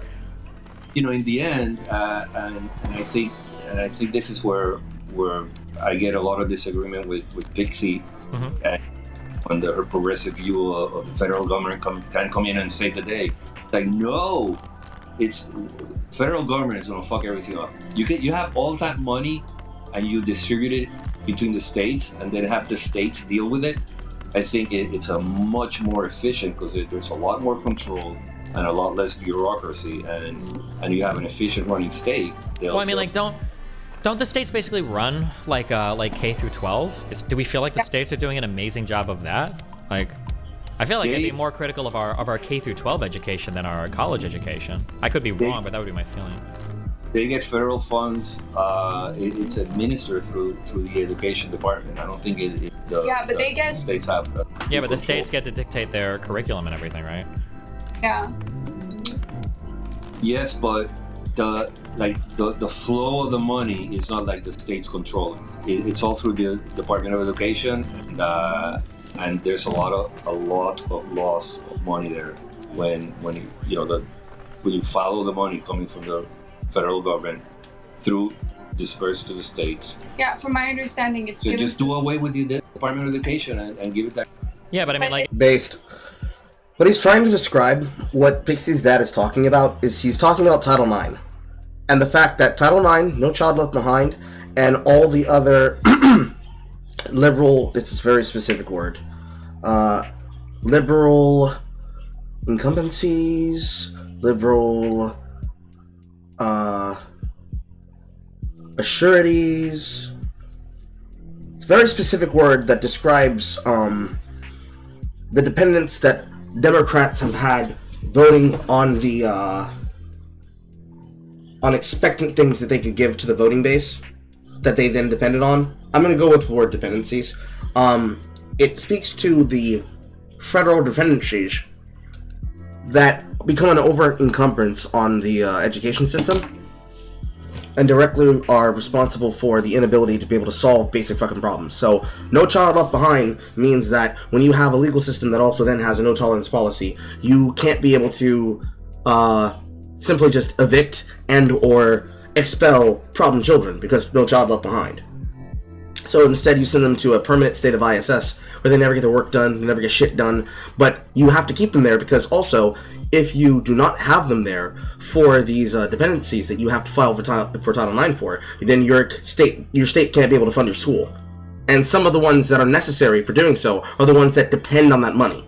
Like the Southside schools need the Title IX status in order to be able to afford basic shit, but the money can't get used properly because in terms of Title IX, where they should be updating the classrooms, they're renovating the gym. Because the best thing that they can produce is fucking sports players instead of educational scholars.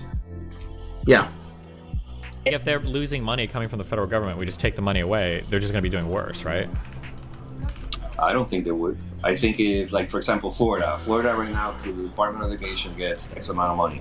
So let's do away with the Department of Education and now they get X amount more because you don't have to pay for all these bureaucrats that work in the federal agency that does nothing. So you have more money and more autonomy to educate and take care of the people in the state. The idea is that the federal government is oversight, right? So you have states that would theoretically. Well, yeah, you don't think there are states that theoretically don't value education, or it's not one of their top priorities, and they're willing to. Come again? I'm sorry. Do you think that there are any states where education might not be a priority, and instead of focusing on funding in those places, you don't think that they might misappropriate or misdirect funds without any oversight? Well, even if they did, Pixie, the problem is that the Department of Education makes it then impossible to be able to affect the problem, because then you have to target the particular people who are responsible for the lack of ownership that they take with these issues. And when you're controlling an entire state department, telling them you have to do this, you have to do that, you need to do this, you need to do that, the requirements for something like Title IX then starts to restrict them. So people who want to be able to take their kids out of that shitty school and send them someplace else on a school voucher that says you can put this child here in this district and we will allow them to be able to learn in the education system, or even be able to homeschool their children, they don't get that choice because of the Department of Education. They set the standards on education. Okay, you'll be on in a bit. No problem. Thank you for that, horror. You will cause them to have the educational standards say that they can be able to do that. Otherwise, if they can't, then they don't have any fucking options. And it controls whether or not the educational standards is then given to those fucking kids. It controls everything. Everything flows around the Department of Education and its standards on a federal level. All of this should be kicked down to the states. The states get to decide. The same way that the states want to decide on fucking abortion, the states can decide on education. So, if they decide that they want to have a system that's similar to Title IX, put it into the fucking state house. Don't mandate it across the federal level. Because the federal standards are not good. Just like the fucking educational standard is not good. Just like the fucking health global crises put in by Obama continue to follow us from 2007 and 2008 on. The fucking healthcare standard is dog shit. The education standard is dog shit. The education high school graduation examples are dog shit. People are getting out of school with no background in home economics, no background in financials, no tie-ins to Skills USA, no tie-ins to any secondary international baccalaureate program for them to be able to seek higher education, no means of being able to give them mechanical school or any type of trade school experience, not from a vocation, and certainly not from a vocational high school. I should know, I went to one.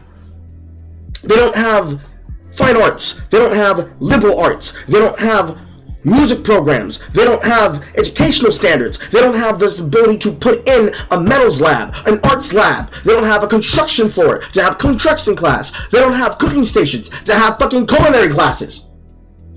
Things that can allow people to set up for a fucking better life, they can't have because of a federal fucking standard.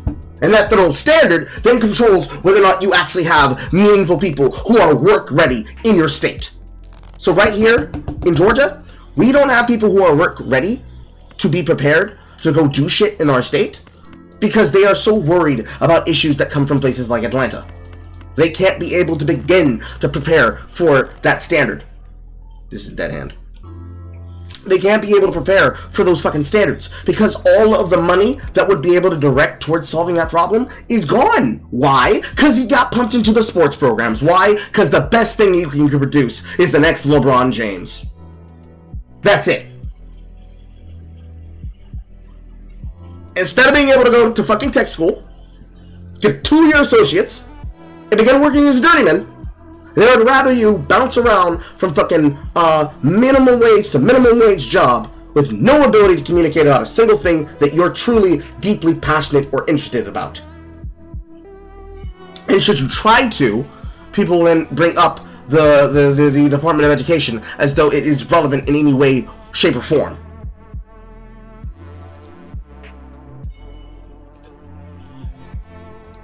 It's a garbage round and around system of debate that keeps us stuck and held to the standards of people who are not responsible for the general GDP of the state.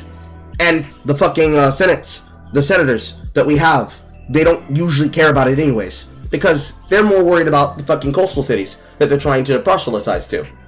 They don't care about what happens in their state, because if a little Tim Tim and his friend Daquan don't have a life to live for, because they can't find a job that's worth working, and they can't find a job at a fucking Fortune 500 company, because they're not even looking for them as clients, unless they're willing to do grueling, backbreaking work in the fucking mailroom, or grueling, backbreaking work on a factory floor. They can't be able to get that standard for their education, because back when they were fucking in high school and they had to choose between medals and an after-school program for basketball, they weren't able to get a full-ride scholarship that let them focus on scientific endeavors as well as physical labor or any other means of a program that allows them to pick and harvest candidates that would be a great add to their work field. We don't see bankers going to high schools and pulling out people for accounting jobs. We don't see people getting educated by their regional bank about both how to save for financial wealth and also the merits of what it means to be a bank teller. Or I guess now what they would call them, the fucking electronic teller assistant? For those fucking, for the convenience of the self-help tellers with the new camera radio phones that they instituted during COVID. You don't have that standard there. Because you don't have them fucking involved. How could you get them fucking involved? You won't even do the business with the fucking company for it to be possible. So it's all moot. It's like we're all coping and capping, thinking that shit's gonna be fucking sweet. And it's not.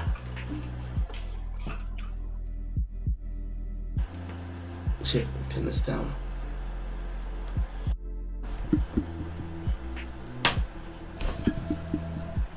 There's multiple second, third order magnitude problems that have to be discussed before you can even be able to describe any other fucking issues. And, it's hard. My cynical self will tell you that no state cares as long as they have those teacher unions controlling everything that happens. But like the shutdowns. You know, it was because of the teachers' unions that all these kids had to wear masks and got the school shut down and all that, and that's child abuse. You think wearing the mask is child abuse? Yes, these children are meant to be happy, dance around, laugh, giggle, get fucking broken knees, ankles, sprained ankles, fractured tooths and shit. They're supposed to be able to be kids, and they can't be fucking kids. Yes. Number one, because they don't work, and number two, because kids are at the lowest risk of dying from COVID. Here, hold on, wait, just a couple things. The teachers' unions didn't want, I don't think they wanted children to wear masks to protect the children. They were worried about them getting sick. I think that was the scary thing for teachers. But the teachers would then have the ability to be the ones that are essential workers that then get the immediate assistance that would make that not a problem for them. Destiny. That was supposed to be the biggest thing about fucking COVID. That, hey, we're going to make sure that you're not affected by these things. We're going to make sure that you get the healthcare that you need so that you guys can get back into the fucking schools. That's what we were told. That's what they wanted to tell us. Especially because a lot of teachers can be older, right? But I think that when we look at when we say the teachers unions don't care about the kids, they just care about teachers. That's probably true, but that's what a union is supposed to do, right? The union's not there to advocate for the children. That's the federal government's job. The union is there to advocate for the workers that belong to the union, right? You wouldn't want the unions to be working for the kids. The unions are just supposed to be there to protect the teachers, right? Police unions don't exist to protect people that get arrested by the police. They're there to protect cops because that's their job, right? Of course, that's a bit different, but with the teachers unions, and that's where you have the problem with, as happens with other industries, is that you have a very powerful entity that gets a lot of money and has a very big sway over policy because they're a powerful entity with a lot of money. Yeah, but would you get rid of all unions, or do you think all unions are bad? Because every union, police union, or at least from what I remember from my city, police unions and firefighter unions are basically determining elections. If you don't have the support of your special services, you're fuck, or emergency services. Yeah. I think to a large extent, because of labor laws or new labor laws, I think unions have outworn or outlived their usefulness, and right now they're just powerful lobby group, and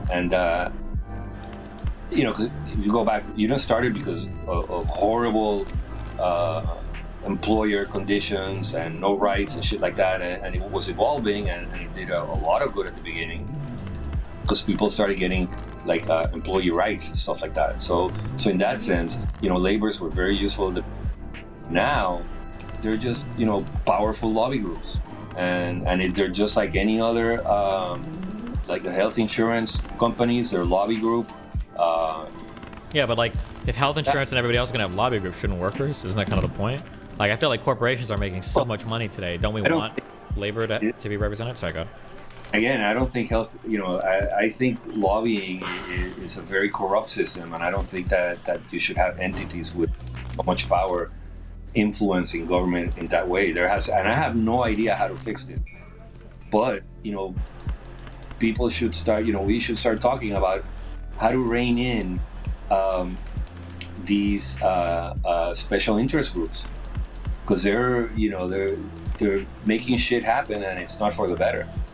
And there you have insurance companies setting policy on how it works, and it's not working, but they're making a lot of money. And then you have teachers unions doing the same thing, just holding sway over what decisions are made in terms of children's education, and it's not helping any. He's right. So I think that in that sense, I don't like lobbyists, and I don't like special interest groups. They don't do any good except promote what they're getting paid for. When you have something that's too powerful, it's not good. Sure. Be it, federal government, which is incredibly powerful right now, and that's, corporations and workers are incredibly powerful too, right? Depending on what you're talking about, right? Like the labor union for teachers is very powerful against the federal government when it comes to negotiating like teacher stuff, right? Yeah, but I think that they'd be covered by labor laws. What else do they need protection from? Well, labor laws aren't going to help you negotiate like a better wage with an employer, right? As long as they're not like literally enslaving you. It's not like they have any incentive to pay you more, to pay you better. Yes. That has more to do with people not knowing their fucking rights, which is supposed to be the job of the labor unions, to ensure that they know what their rights are. But they can't be able to ensure that these people know their rights because they have no ability to be able to argue on any particular level to help those people in those regards, because they get fucked over by multiple other issues that take forward front center over anything they could be able to concern themselves with. You could form a group and try to get a better wage, but then when you have mandatory union membership and all that shit, and then everybody has to pay in even though they don't agree, and then politics and senators and stuff and donating money to campaigns, that's when it goes all to shit. But if it's a union that's just really gonna fight for the rights of the workers and not get into politics, then I don't have a problem at all with it. Well, necessarily you're going to be political if you're a union, right? You have to probably have some kind of political positions on things, I'd imagine, right? Yeah, but your interest should be the well-being of your teachers, so that it's something that's direct with the employer, which are the schools. But when you start going into the federal government and try to manipulate policy and stuff, then you're not being a teachers union, you're getting into politics. Arguably all workers' rights has to do with politics, but And that's not what he said.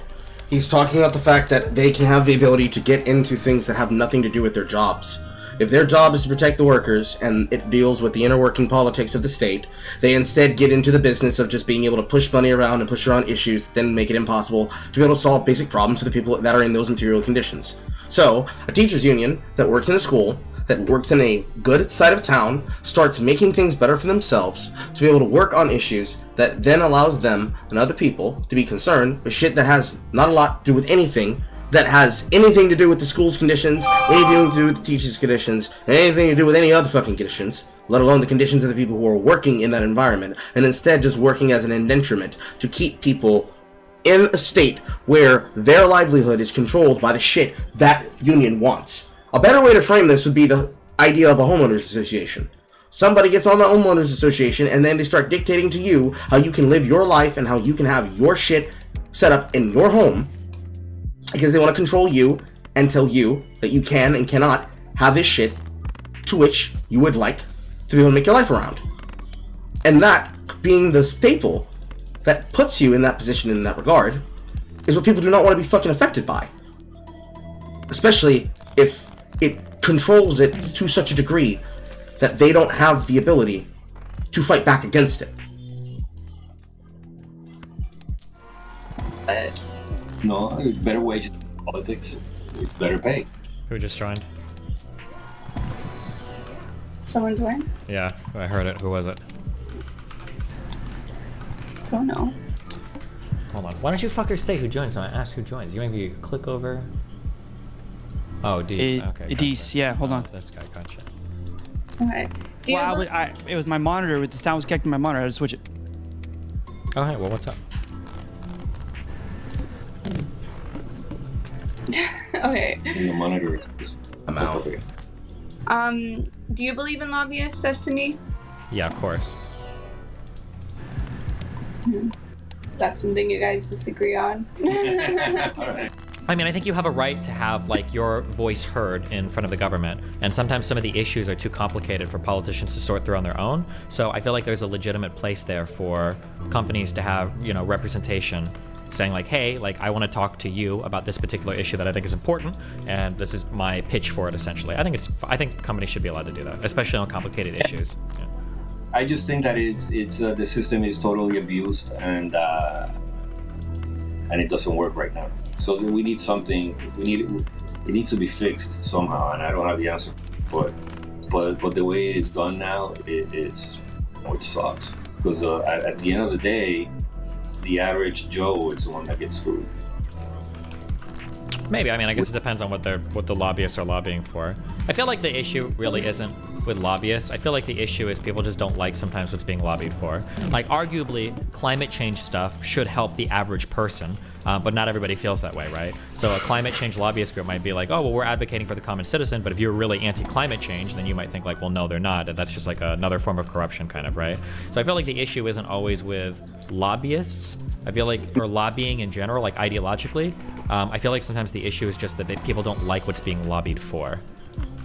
Yeah, well, yes. I mean, there's a lot here that you just said, but the like climate change and you know, I'm all for green energy and I like green, but when you start lobbying to make policy, to make changes that are unreasonable, just in the name of scaring people that the world is ending because of climate change, that really sucks. That's bad, and it's corrupt, and nothing good comes out of that.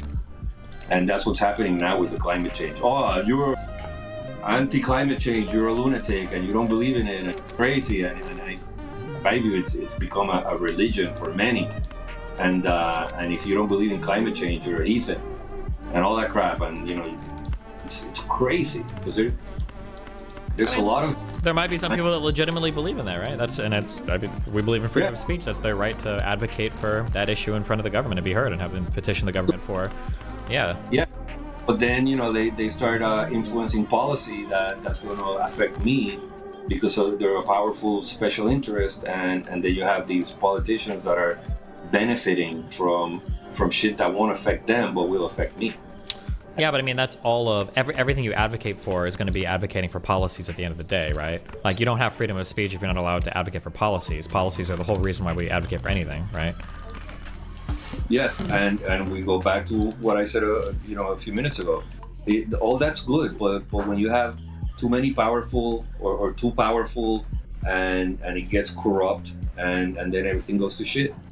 So it's okay to lobby and try to get, you know, what you would like to be done, but it gets to a point that it's an abuse of the system. It doesn't work. Sure, I agree. Yeah, I'm just not sure what we define as like abuse of the system. It's like, okay, so now we're gonna kill coal because we need green energy. So we're gonna obliterate an industry and fuck all, you know, like learning code is what one of these idiots said. You know, you have all these coal miners that are out of jobs and everything because now we're gonna go green, and we're not ready for green. So it's like it's so fucked up what's happening with energy. And at the end of the day, it's, you know, it's higher energy prices, and you know, coal's gone. It doesn't work. Like all these solar panels and windmills and everything, it's not enough. They freeze. Like it happened in Texas, in California, they're having power shutdowns because the grid, there's not enough green energy for it.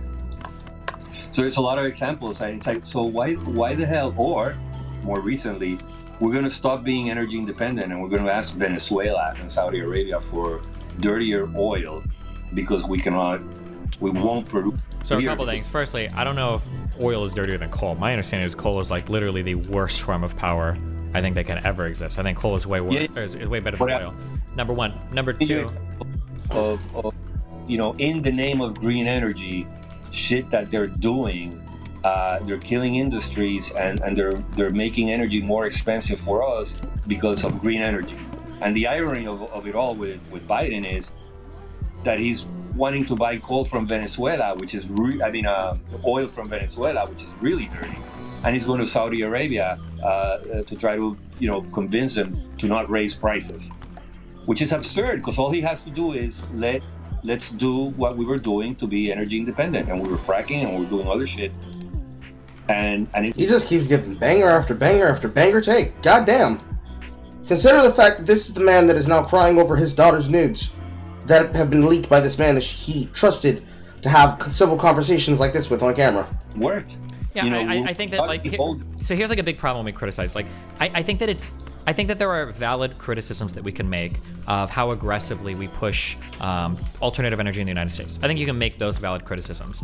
But on the other hand, if we would have listened to people saying like, oh no, we're not ready for green energy, we can't push this that hard, we need to just stay with fossil fuels forever, we wouldn't have companies like Tesla, right? Like Tesla probably exists almost solely off the backs of those energy credits that we get for buying electric cars, right? So that's a whole industry and a whole innovative thing that came out of the United States from beloved US inventor Elon Musk that probably only happened because we had the positions on climate change and on pushing renewables that we did. So I mean, like, I don't think it's always perfect. I agree with that, but I think there are times where it's like massively beneficial that we did, push as aggressively for alternative energies as we have. And other countries that we always say are doing better than the United States because they're more aggressive, but like China, are making even bigger investments into renewables than we are. But this is the thing: you don't kill an industry that provides a shit ton of jobs, and you don't go buy dirtier oil to get there, to get that green energy that you want. And Elon Musk, well, he's getting tax credits and he's getting a lot of incentive to create the Tesla car, but no industry is being killed for him to advance with what he created. I mean, the whole automobile industry theoretically is threatened by electric vehicles, no? Like, right. Those are people that are going to lose their jobs. Those are he's trying to do that, selling directly to citizens instead of going through car dealerships. So everybody that works at car dealerships are going to lose their jobs. There's a reason why they don't like the model that Tesla's going for, right? That's private industry. And it's funny because then the car lobby is like, no, you need to go through a dealer.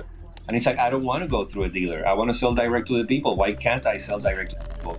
So you have the car industry lobby coming in and saying, no, that guy has to sell through a dealer. And I guess he got resolved because he's not selling through a dealer. He has his own dealerships. Yeah, sure. I'm just saying that these are examples where, like, just because we're killing off jobs, I mean, jobs come and go in economies. Like, that's just how it works, right? Like, you can't hold on to every single job forever. Like, there are going to be industries, there are going to be people that do fossil fuels that are going to be phased out, who aren't just going to have a place in the new economy. But I mean, like, there are people that were really good at mining resources with their hands, and now we have machines for it. Or people that were really good at working in offices, and now we've got computers that do a lot of that work. So I mean, that's just the nature of an ever evolving and adapting economy, I think.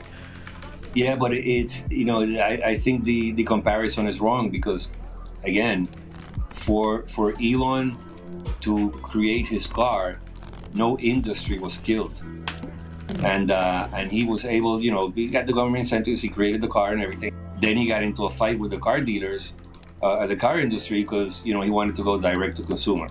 So you have that, but then to have a government say, you know what, we need those solar panels now, so let's fucking kill coal and no more coal because we need the solar panels now. Mm-hmm. That's insane. Wouldn't you say that isn't every single electric car sold harming the automobile industry? That's fucking retarded. Like every single electric car sold by Elon Musk is a car is. No, it's products. Some people like it, some people don't, and you have the power to choose. Yeah, I know, but I'm just saying, like, if you're a traditional car manufacturer, then you innovate. What? You innovate or you lose. Well, yeah, but what about then for coal miners? Isn't that the same argument? You innovate or you lose? Because the only reason Elon was able to sell so many cars initially was because the government helped him. The government said, hey, if you go and buy an electric car, you get, what is it, like a $4,000 tax credit or something for buying electric cars? Like, if you were a traditional car manufacturer, you'd probably be using the same arguments. Like, well, this is bullshit. Like, you're phasing out our jobs, you're hurting our production, because the government is here giving this huge push towards Elon Musk's electric vehicles that aren't even really competitive with us yet, right? But as a result of that, now we've got arguably the most successful electric vehicle manufacturer in the world because the government pushed it so much, even though there are some downsides, but I mean. Yeah, but for your argument to be valid, it would have to be the government saying, car manufacturers, we're going electric. So either you manufacture an electric car or you don't manufacture any more cars. Because this guy in a few years is going to be coming in with a bunch of electric cars. And this is the future. So no more gas cars, electric cars.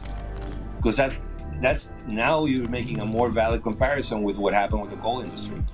We need solar panels, not innovate, nothing. Just you're done. No more coal. You're done. And that's crazy. That's like a swift kill of a shit ton of jobs and an industry. And that didn't happen with cars because they've had time to innovate and they decide whether they want gas or electric, and you have a choice. The thing that Destiny's not mentioning here, which is the reason why I'm criticizing it, is that he's not mentioning the fact that coal is the only way that we can work. Coal, petroleum. We don't have the capacity to go electric over fucking night. We would have to slow lean, and it will always be less efficient because we're not using nuclear. Period. He's not mentioning this. Now you don't have a choice with energy because you don't have a choice for coal. Because Obama killed it. So, at the end of the day, it's not the same. I don't. Okay. I think we're kind of looping on this, so. Yeah. I think. But, the irony of it all too is that there's not enough lithium to power all the batteries that we need for all the cars, and lithium mining is super dirty. I mean, I'm sure we'll figure it out. We seem to be inventing new technologies every day to help a lot of these electric vehicles and stuff. So, somebody that's worried, that's really worried about climate change and all that crap, and that's not an acceptable answer. Oh, we'll get it done eventually. I mean, even with the pollution created by mining the lithium for batteries, it's still way better for the environment than having a little mini oil power plant inside every single vehicle, right? But that's the other thing is that what's powering all these batteries? It's electricity, and where the electricity is coming from?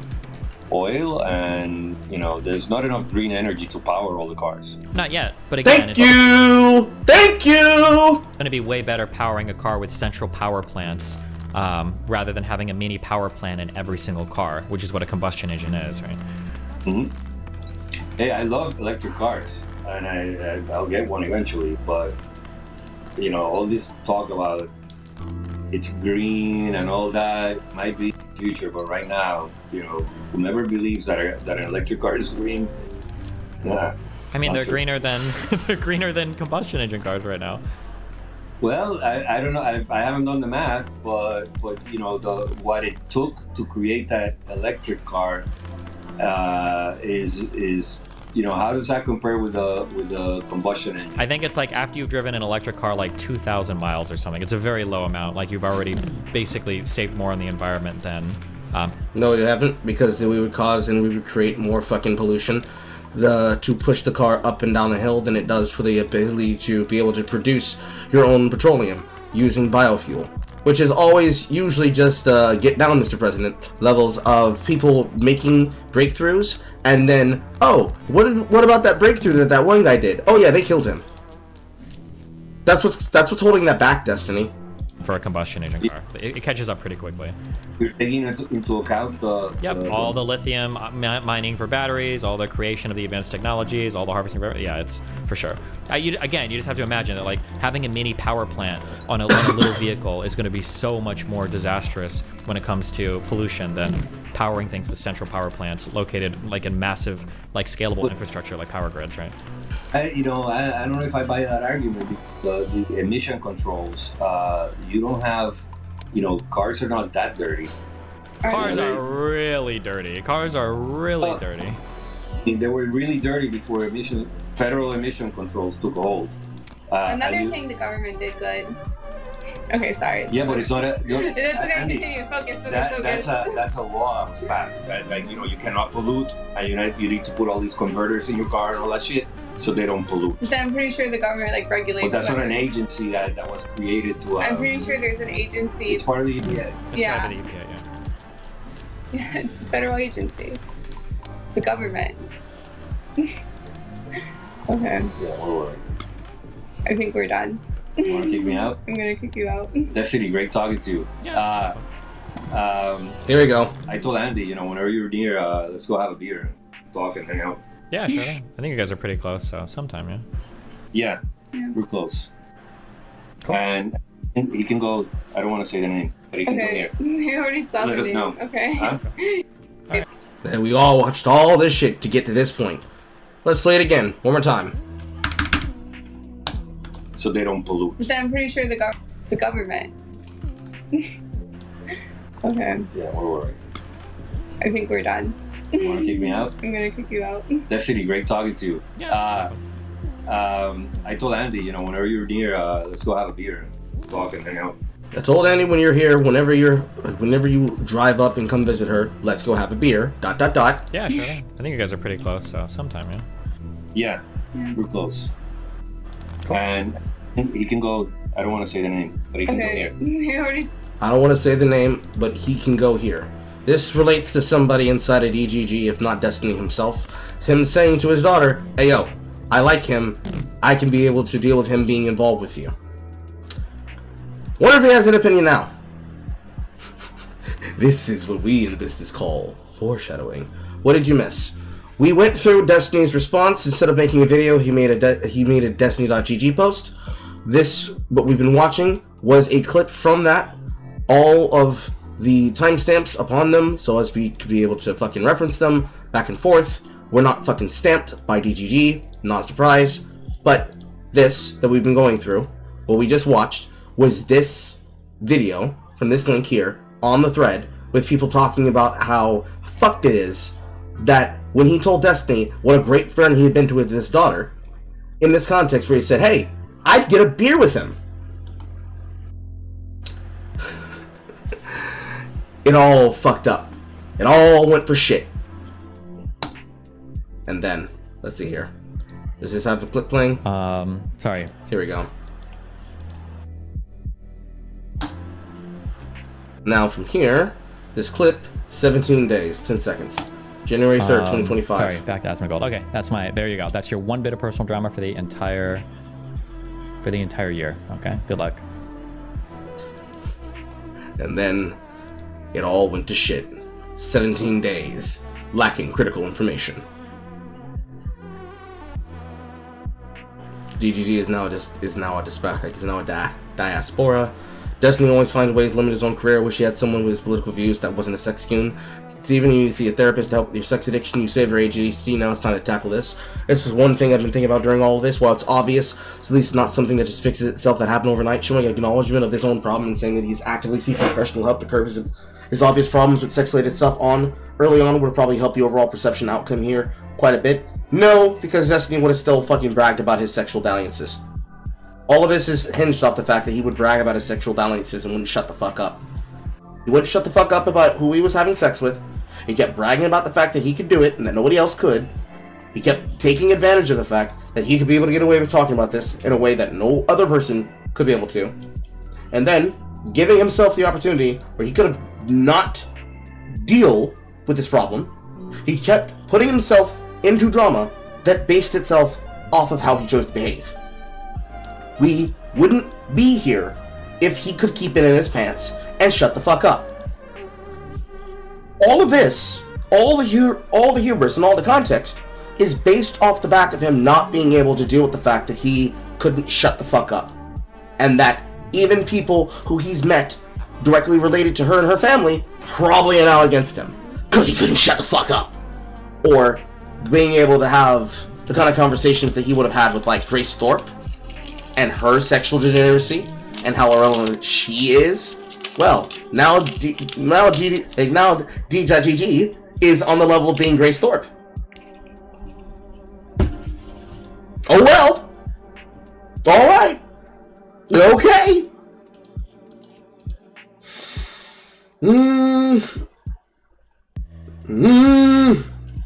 Ooh, breaking news. Elon Musk admits account boosting on PoE2 and Diablo 4, but says deal with it. What would I be apologizing for?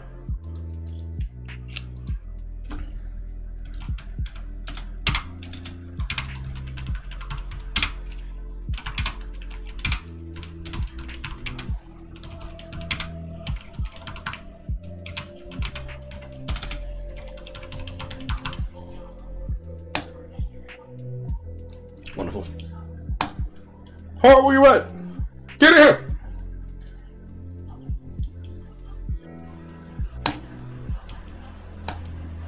Let's keep reading. Elon Musk tweet type title. Bro, fuck bro, take this shit more seriously. This shit is not a joke. People reposting the Destiny.gg fucking image from the DGGX. I cannot believe that anyone thinks I would intentionally leak the materials with public. I don't believe that's the case, but it's still a shitty thing to share nudes with people without their consent. I'm not going to pretend to know the legality behind that. Just morally speaking, it is fuck up malicious intent or not. Florida statute section 784.049 requires the intent to harm. He's probably not criminally liable, but yeah, this is pretty bad morally speaking. Pixie will get whatever the court deems is appropriate civilly. The civil law that she's citing didn't take effect until October 2022. Which would be several months after the alleged sharing occurred. She can't sue him for something that was illegal to do at the time, or those too lazy to read, in general, except as provided in this subsection, this act. The amendments made by this act shall not take effect until October 1st, the first fiscal year, beginning after the date of the enactment of this act, which was March 15th, 2022, which is definitely a curveball. But the fact of the matter is that it's less about the legality of what he'll face in the court. It's more about the behavior that he's going through and how everybody responds and reacts to how he's handling this issue. And other issues like it in the future. Because no matter what he does, sure, nothing will be good enough.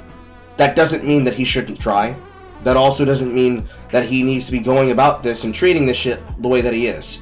Like, this title on your fucking response thread shouldn't be legal arc beginning in mysterious ways such wow. This shit's not a joke. He takes it as a joke.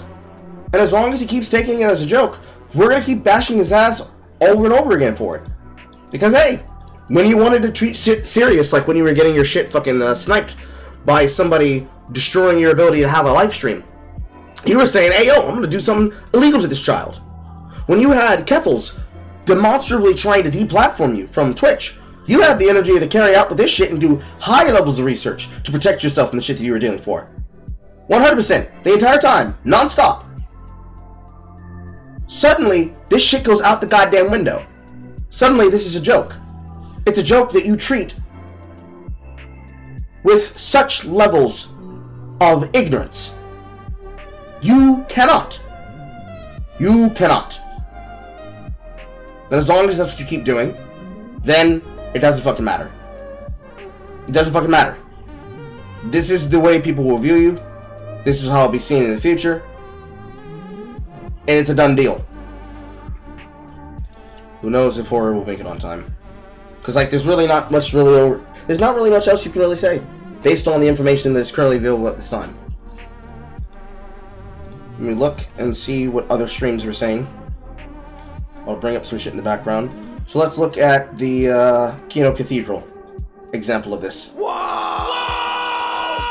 We're in a new world order now, buddy! The Trumpster's taking over, dude! And he's kicking out the illegals there, brother! Get it's out. Fucking badass as fuck! Let's go! The K6ers have been pardoned! The QAnon shaman has guns again! Bait Alaska is free to mace innocent people in the fucking street! TR Starter is free to make suits and be gay! Flower of the Suspects there! The flower of the Whoa, buddy! Kakina is getting raped, or, well, we get a 9-day reprieve until Trump goes in without lube. Oh. Everybody got all excited in Kakina. They're like, it worked! We sent the premier of Alberta and she sang the Cool Island song that warmed Donald Trump's icy fucking heart or whatever shit like this. She's like, it's not happening. Then a few hours later, Trump goes, oh, no, it's still happening. We're still raping Canada. It's just going to be on February 1st. Just in time for Valentine's Day. I've got a present of love. the Valentine's Day Destroying the rape? Canadian economy with no survivors. I don't know why I'm laughing.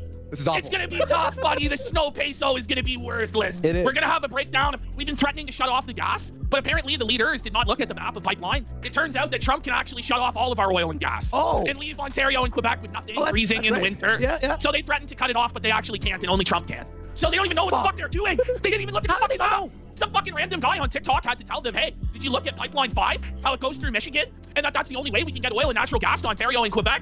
Retard alert! Retard alert! Oh, fuck, buddy. Pipeline 5 is the breaking headline. Well, let's talk about what everybody wants to hear about, brother. And that's Destiny's getting sued! Fuck you, Destiny! This is Trump's America! This is freedom! This is fucking base! Fuck you, Destiny, rot and die! Even Turkey Tom, Turkey Trude himself, has been forced to put down the broomstick. Destiny's cock may have been in his mouth that he may have swallowed, but now he's had to put Destiny's penis down for a time. Turns out there were all manner of dirty Destiny Diddy parties that Turkey Tom and Nick Fuentes were a part of. Weird blackmail circles of gay homosexual. We all knew what was going on. It was, as Hoffman calls it, an open secret there.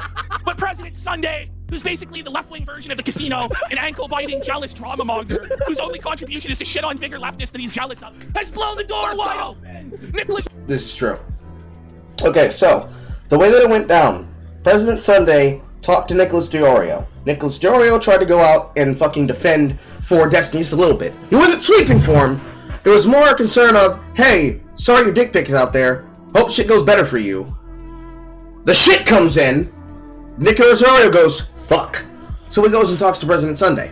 President Sunday and him actually have a pleasant conversation that, on record, Nick explains he learned more about the conversation from President Sunday with shit that he had the logs of, confirmed it, had a conversation with him, got more information from him than he got from Nick, and demonstrated that all this shit hinges on those key players inside of the Destiny connection, inside of the Taliban. And in the Taliban, amongst them, because all of this was hinged on the back of the alleged, until it was confirmed, individuals that he did or did not boink, that all this would blow up in his goddamn face. Now, I'm not coming up with it with the level that Ash is. I can't. I'm sorry. Can't do it. I like my voice too much. But everything literally hinged on literally fucking Nicholas DeOrio, Turkey Tom, and a couple other fucking people circulating the story and talking about it. And now everybody knows. Everybody sees he sucks penis. Oreo coming in big with the Oreo pancake block, opening the way for President Sunday to come through and score the big TD against Destiny. Let's fucking go! Destiny is getting fucking more rained. Accusers are coming out with another woman. What's like, bro, you can't just send fucking nudes of all these people to random people. Hey, everybody on my Discord, you want to see some nudes of this bitch I put out? You can't do that. But apparently Scott thinks that if you're fucking left of Mitt Romney, you can do anything, which apparently you can, or you could, but it's the dawn of a new order, brother. It's the dawn of a new day, and Destiny's gonna go to prison. He's gonna get wallet raped. He really is gonna face no consequences instead. Honestly, in truth, it's likely that Destiny will legally face and will financially not nearly face much of any consequences. Lord knows I don't know his fucking net worth, but $1 million is nothing to Destiny. It really isn't. It's not. If anything, the only thing that would matter is him being persona non grata everywhere fucking else. The fact that this blows up in his face and has him looking like this and has him fucked up like this, that's the only thing that really fucking matters. That's the only thing that really brings any fucking energy to this. The fact that this shit can blow up in his face and it will be permanent, a permanent stain on his fucking name, that's it. That's the only good thing. And hopefully, amongst people like myself and my mutuals like Ebony Maw talking about it, well, it'll break the normie sphere and then they will be in it. It'll be great. It'll be wonderful.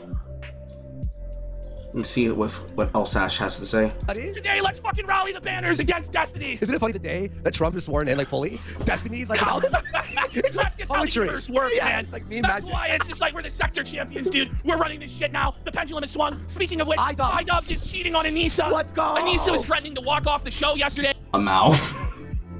Now this is new news to me. She was saying Ian needs to get a new co-host. She doesn't want to do the show anymore. Then Ian told her to shut the fuck up. And then in a different segment, when Anissa was by proxy complaining about iDubbbz through this redneck saying, yeah, I bet if you were married to him, he wouldn't change the toilet paper roll, which is a common complaint she has about iDubbbz, is he doesn't change the toilet paper roll. Then she starts exposing iDubbbz for pissing all over the floor, like an animal and not cleaning it up. So then iDubbbz chirps and he's like, yeah, and I bet he'd cheat on you too. And then Anissa like rolls her eyes, looks up at the sky in pain, Yo! So it's like, does Ian have it within him to break the chains Let's of the go! succubus? Is he fucking supreme, pussy?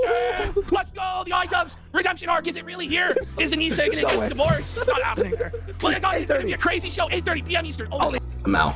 I honestly don't know if that's gonna happen, but that's a story for another fucking day. Let's keep looking for Destiny shit.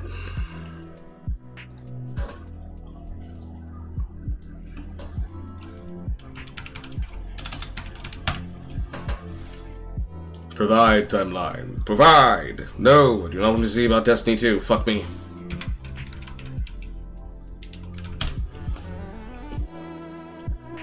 Okay. There's the Destiny Abuse Machine exposed video from President Sunday. Let's look into that.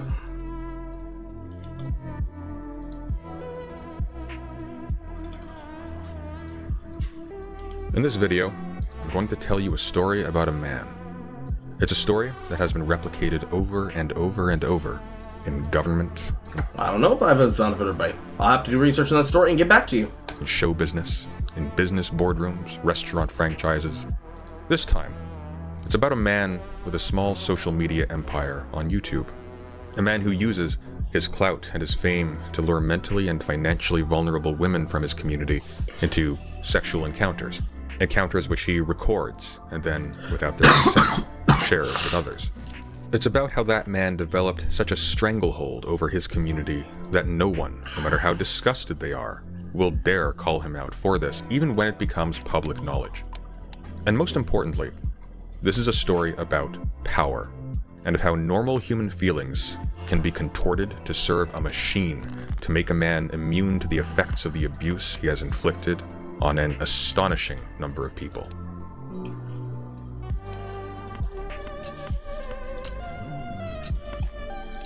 Stephen Bennell II, or as he's known online, Destiny, is a highly successful political streamer and content creator who has garnered infamy not just for public outbursts and controversial political positions, but also for an impressive number of public threats, sexual scandals, and even outright criminal actions. This recently culminated on November 29th of 2024, when an anonymous Discord and Kiwi Farms user going by the name Solo Leaks published a large repository of private messages and pornographic images and videos of Destiny with various men and women to Discord and Kiwi Farms, recordings that Destiny had shared to strangers without the consent of the people in them. It's important to note that this is not the first time that Destiny has been the subject of a large sexual scandal involving non-consensually leaked intimate material.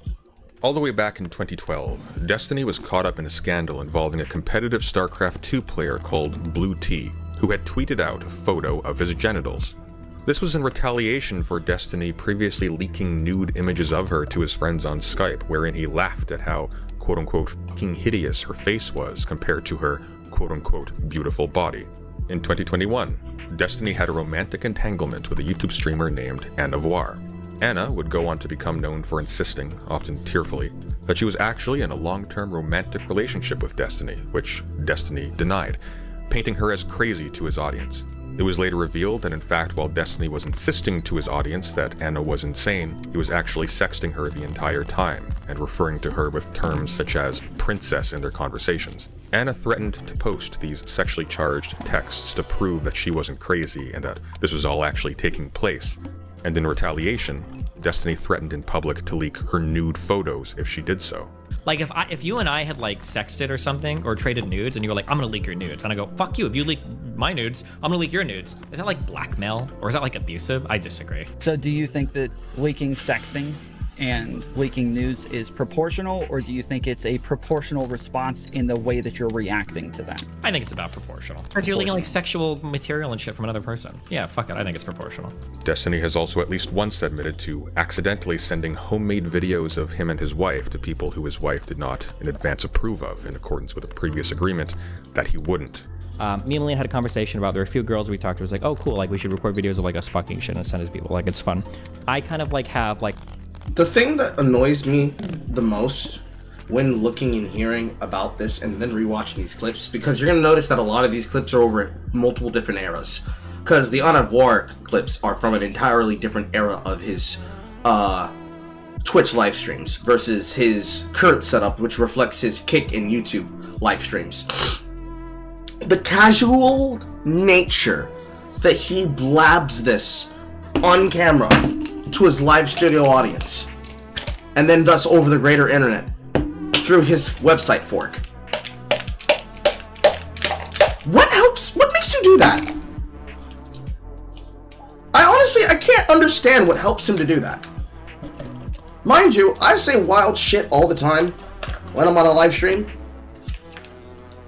But in the nature of the energy of playing situations up, I at least have the shame to be able to try and corpse through the laughing of the shit that I have to deal with. What allows him to just, yeah, I'm bragging about showing women on the internet, and I'm just going to forget about all the times that I, in the past, said it was acceptable for me to leak shit because I was upset and mad. What allows that? It's probably the fentanyl. It was probably the meth. It was probably the meth that he did that went to his head when he accidentally took meth. It's probably also the stimulants. It's got his jaw vibrating at a speed of 121 gigawatts. Like my little archive of like Coomer material that I'll send to people if I want to. There were girls that I talked to past that I'd sent stuff with, like either me or me and Melina. And Melina talked to me and she was like, hey, if you're gonna send any videos to new girls that we haven't talked about, like let me know that first.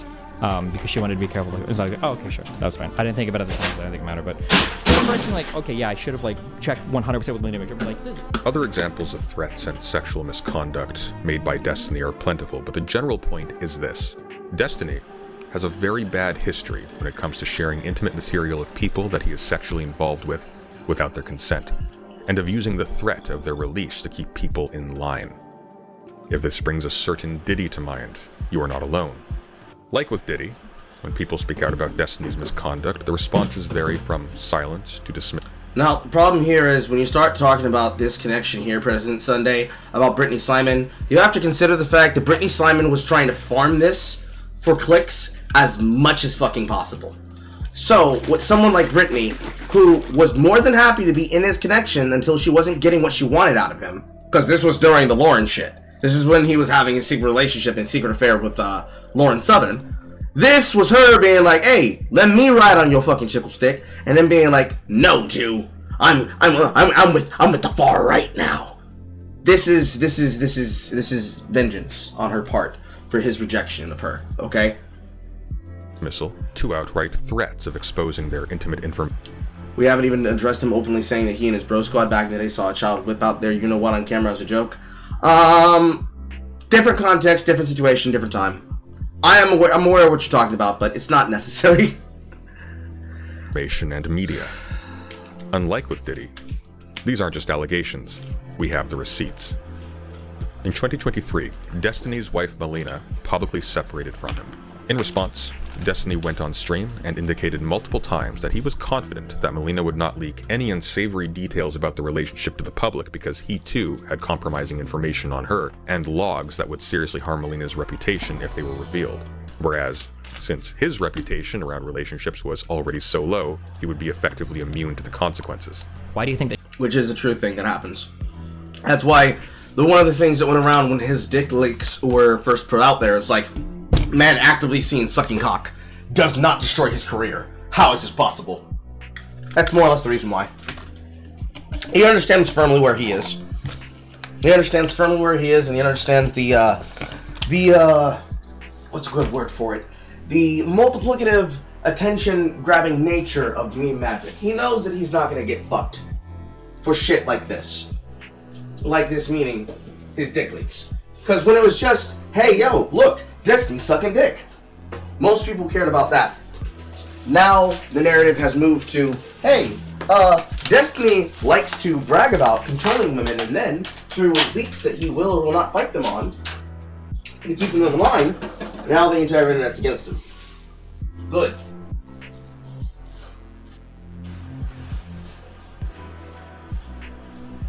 Not only should we be, but the power of whether or not his cancellation attempt works this time around, there's my candy. Whether or not the cancellation attempt works this time around is completely dependent upon the nature of how many people are aware of the news story and how vindicated the individuals who spoke out about it are now heard later on in the future. So like if Lav makes a return, if Mr. Girl makes a return, and they start going on a I was right campaign, all of that directly affects whether or not this shit really is going to pop up and be a serious thing in the news. Because, you know, amongst the sector, amongst places like that, in the commentary community, amongst the shit posters, they're going to say whatever the fuck they're going to say. Truthfully. They're going to say and do whatever the fuck they're going to say or we're going to say and do. And from there, never the twain shall meet. But really what matters here is that this breaks the continuum. This needs to break through, to the normies. Once the normies hear about this, if this shit gets on mainline television, it's a wrap.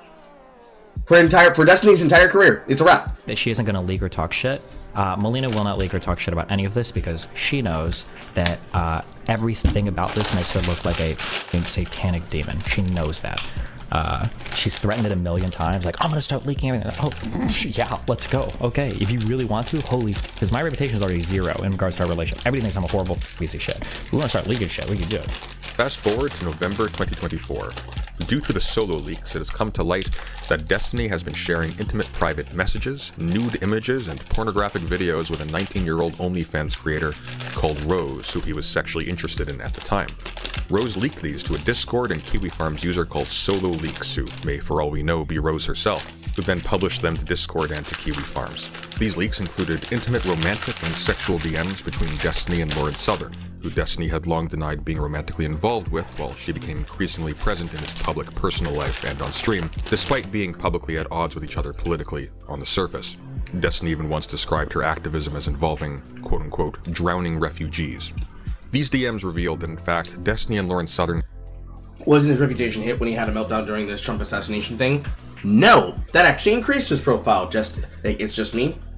Because it didn't directly affect him in a way that it would bring him the negative clout that would not allow him to radically grow. Because you have to understand, the Taliban, the Destiny audience, they care about drama. They care about drama that gets them put into the news cycle and the zeitgeist. They love nothing more than having something to watch and something to talk about. For them, this was wild and fun. It was a nice, fun little drama that was like going on a roller coaster. Especially considering that both Destiny and Not So Erudite, the center of that drama, trying to push back against these people, both inside the conversation, outside the conversation, and in that community space. This is different. Destiny can't spin sex leaks. He can spin, haha, I find it funny when my conservative fans get shot. He can't spin this. Had been mutually declaring their love and admiration for each other, including expressing intentions to separate from their respective partners to marry each other. Let's leave this. You're basically asking if you can argue me out of this, and I feel like I'm setting myself up for failure if I say yes. Like, obviously, I chose you. I wanted to be with you. I never would have gone on another date if that was what you wanted. You've been super transparent about not wanting the same things I do in life. That's heartbreaking because obviously we have something incredibly special. I really appreciate your honesty though, because I'm not just making decisions for myself, I'm making them for Brock too. I'm like only a few weeks into regular normal people dating. So I don't think I can say that my mind is set on anything, but I also don't want you to ever be dishonest about your intentions and limitations within relationships because you want to keep what we have. I'm not going anywhere. You're always going to be a part of my life, I hope. I just don't know what things are going to look like going forward while I'm trying my best to be respectful and hold to my values with people I date, to try and give healthy relationships the best shot. Hope lies. He's got her writing love poems, bro! This just makes me wonder what kind of pole he's stacking down there. Honestly. You got Lauren...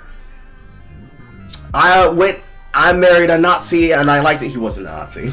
I married a Nazi and I liked it Southern. Freaking writing love poems about her dedication to you. All of this was happening behind the scenes, despite Destiny publicly claiming to his audience that he and Lauren were not involved. And I mean, on that edge, Hopecat, that might have hurt him a bit. But people cared more about the fact that they confirmed that Destiny did indeed pipe. And that he was indeed romantically involved. The internet is very weird about the things they choose to care about. I can tell you that much. And while he was publicly accusing his wife Melina of lying and of being controlled. I don't want to leak every detail and issue relating to the problems we had, but Melania would probably get upset if I did a lot of content with streamers. Lauren Southern was one of them, but there were others too that you could probably guess that that's what the Lauren Southern drama is. Pepe laugh. The message that I just read out was from Lauren Southern, not Nick. Trolling privately when she would express displeasure about the relationship and when she requested that Destiny stop associating with Southern. In addition to these leaks, which not only severely compromised Lauren Southern's career and personal life, but also established that Destiny was lying when he accused his wife of being delusional and controlling about the affair. Solo leak. Move backwards. Which not only severely compromised Lauren Southern's career and personal life, but also established that Destiny was.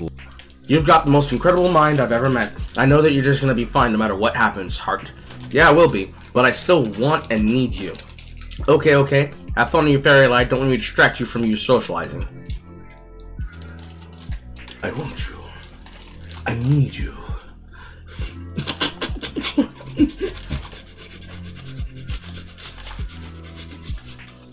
I require you to be able to show me what it feels like to be with a real right-wing figure.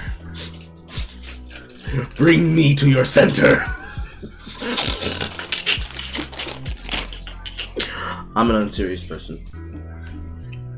Lying when he accused his wife of being delusional and controlling about the affair. Solo Leaks also published a massive dump of revenge pornography, which featured various sexual encounters with numerous men and women that Destiny had recorded and sent to Rose as part of their flirtations, which incidentally include references to how he recorded other people not included in the dump, including a recording of a sexual encounter with someone he met on the gay dating app Grindr with no...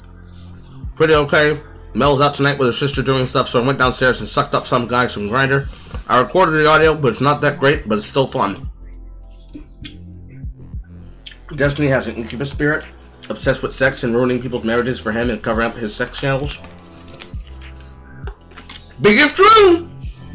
Big if true! No mention of having alerted this person to the fact that they were being recorded. Note, it is a felony to record sex acts without consent in the state of Florida. So to recap, Destiny, who has a long history of threatening associates, friends, and family with public humiliation and exposure through releasing revenge pornography and intimate messages, actually did leak a tremendous quantity of compromising, sexually humiliating messages, images, and videos featuring other people to at least one person without their consent. These were then publicly leaked, and the reaction has been total silence. Nothing. Historically, Destiny has always been boldly willing to threaten leaking private intimate material, such as during his separation from his wife, or to expose nude images to retaliate against women he was slandering, like Anna, or even just for the sheer pleasure of it, as in the case of Blue Tea mentioned earlier, where the only purpose was revenge. This time, however, somehow, there is nothing. Not by Destiny, nor by anybody else. No streams, no video exposés, no tweets by any notable figures denouncing what is an obvious massive breach in ethics and consent. Nothing. Which begs the question, why?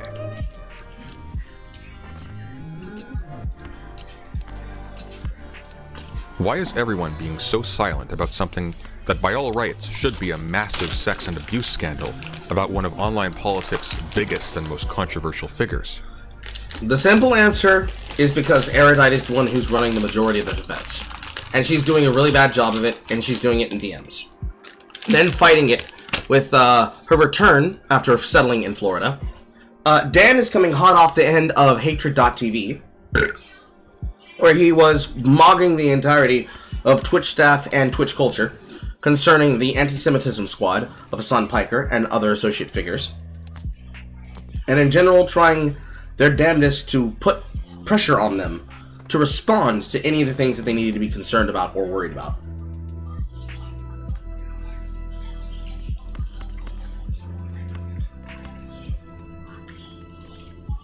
So, more or less that. That's the realistic answer. Without being schizo. As I said at the beginning of this video, this is not just a story about a man, but about power, and how power works. And it's not a story that is new. At the center of this scandal is a concerted effort by Destiny's friends, associates, and community to conceal and hide his wrongdoings by any and all means. This includes deleting any mentions of the leaks on Discord and Reddit, obfuscating the issue by acting as if the leaks only contain private sexual behaviors and therefore aren't anyone else's business, or even offering money to the victims in exchange for their silence. Now, if one were to say that the creators around Destiny were simply remaining silent about this scandal in order to continue to capitalize on their friendship with Destiny and have access to his audience, this would be a misleading oversimplification.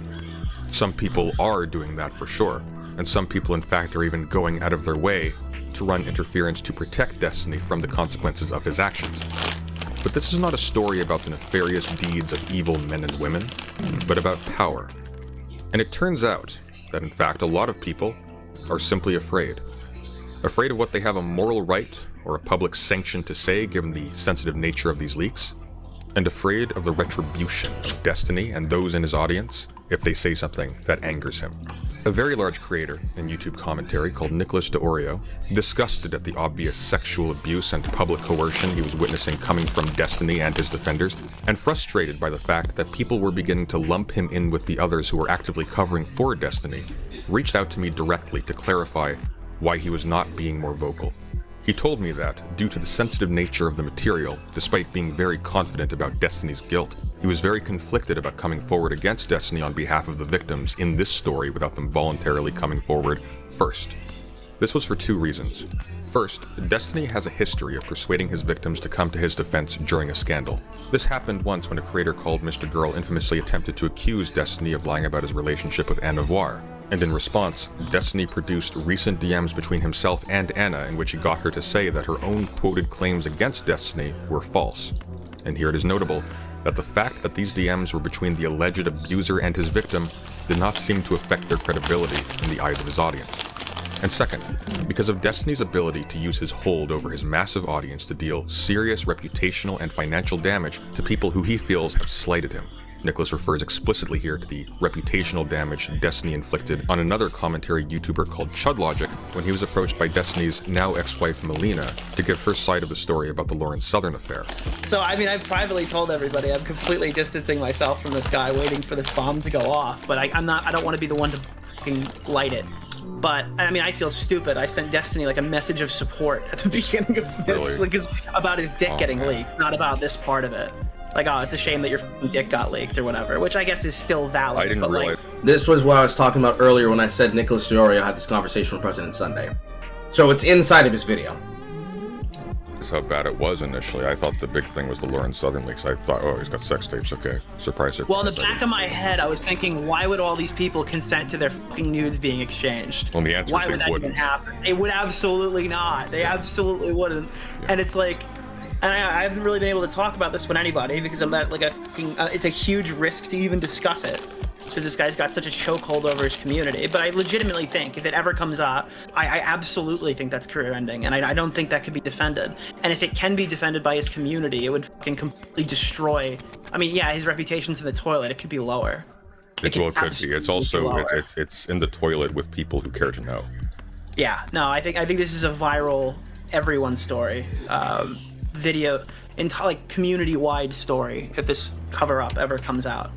What specifically would have to happen to trigger some kind of, determinate position on this in public for you? I mean, I'll be super candid about it. You would need to talk. Yeah. Would you have to talk publicly? Or did you just have to see it? No, I think I've already seen it. I think she needs to talk publicly because if anything, if it comes down to it and Destiny convinces her privately to take that other... Look what happened with Chudlogic and Lauren Southern. He had Melina coming to him and telling him these things directly. And he was put in a position where he can either eat shit and be hated by that community and lose a huge percentage of his audience to the point where I had to pick up the other half of the slack and like help him out, right, to keep him afloat. Or he could just leak those messages and be justified immediately, and it would start like a huge conflict. And I guess he did the right thing by loyalty, but like, you know what I mean? It's like, if you don't have the person, then it's you fighting on behalf of somebody else. And I've seen this go down so many times with content creators where if they don't have the support of the actual victim in the situation, you're fighting a losing battle from day one. So principally, your concern is that you're going to take a pretty big financial / audience hit if you were to. Well, I think there's a genuine risk that I'm going to get left out to dry here, because if she doesn't say anything, or even worse, if she comes out and says it's not true, then I'm fucked. A lot of people who would otherwise potentially be ready to support the victims of Destiny's systemic abuse of female and male colleagues are stuck between wanting to call foul on some truly reprehensible behavior and the realization that if they did, there are so many ways to spin them as the villains through Destiny's further manipulation of the victims and of his massive following. Two particularly aggressive defenders of Destiny have been Not So Erudite and Dan Saltman, who are both colleagues and close members of his inner circle. That's not exactly a good way to phrase that. Kyla is his co-host for Bridges. Saltman is his co-host for anything else, and has long since been, both of them, his left and right hand attack dogs when it comes to so many other fucking problems that can happen in DGG. Erudite is basically the fucking female Destiny whisperer that's able to communicate to the fucking dumbasses in his audience how to collaborate on issues and how to keep them on fucking brand. Whereas Saltman is the certified crash out that is more than happy to tilt things in favor of Destiny, both for the just for the fucking love of the game, for the love of the game of modding motherfuckers, as well as having the expertise to help Destiny with all his technical shit. So he's both his tech guy and his dragon. Both of them are directly responsible for any kind of coverage about this story being covered up in the way in which it may have been or has been, because it directly benefits them to do so. Less Dan than it is Erudite.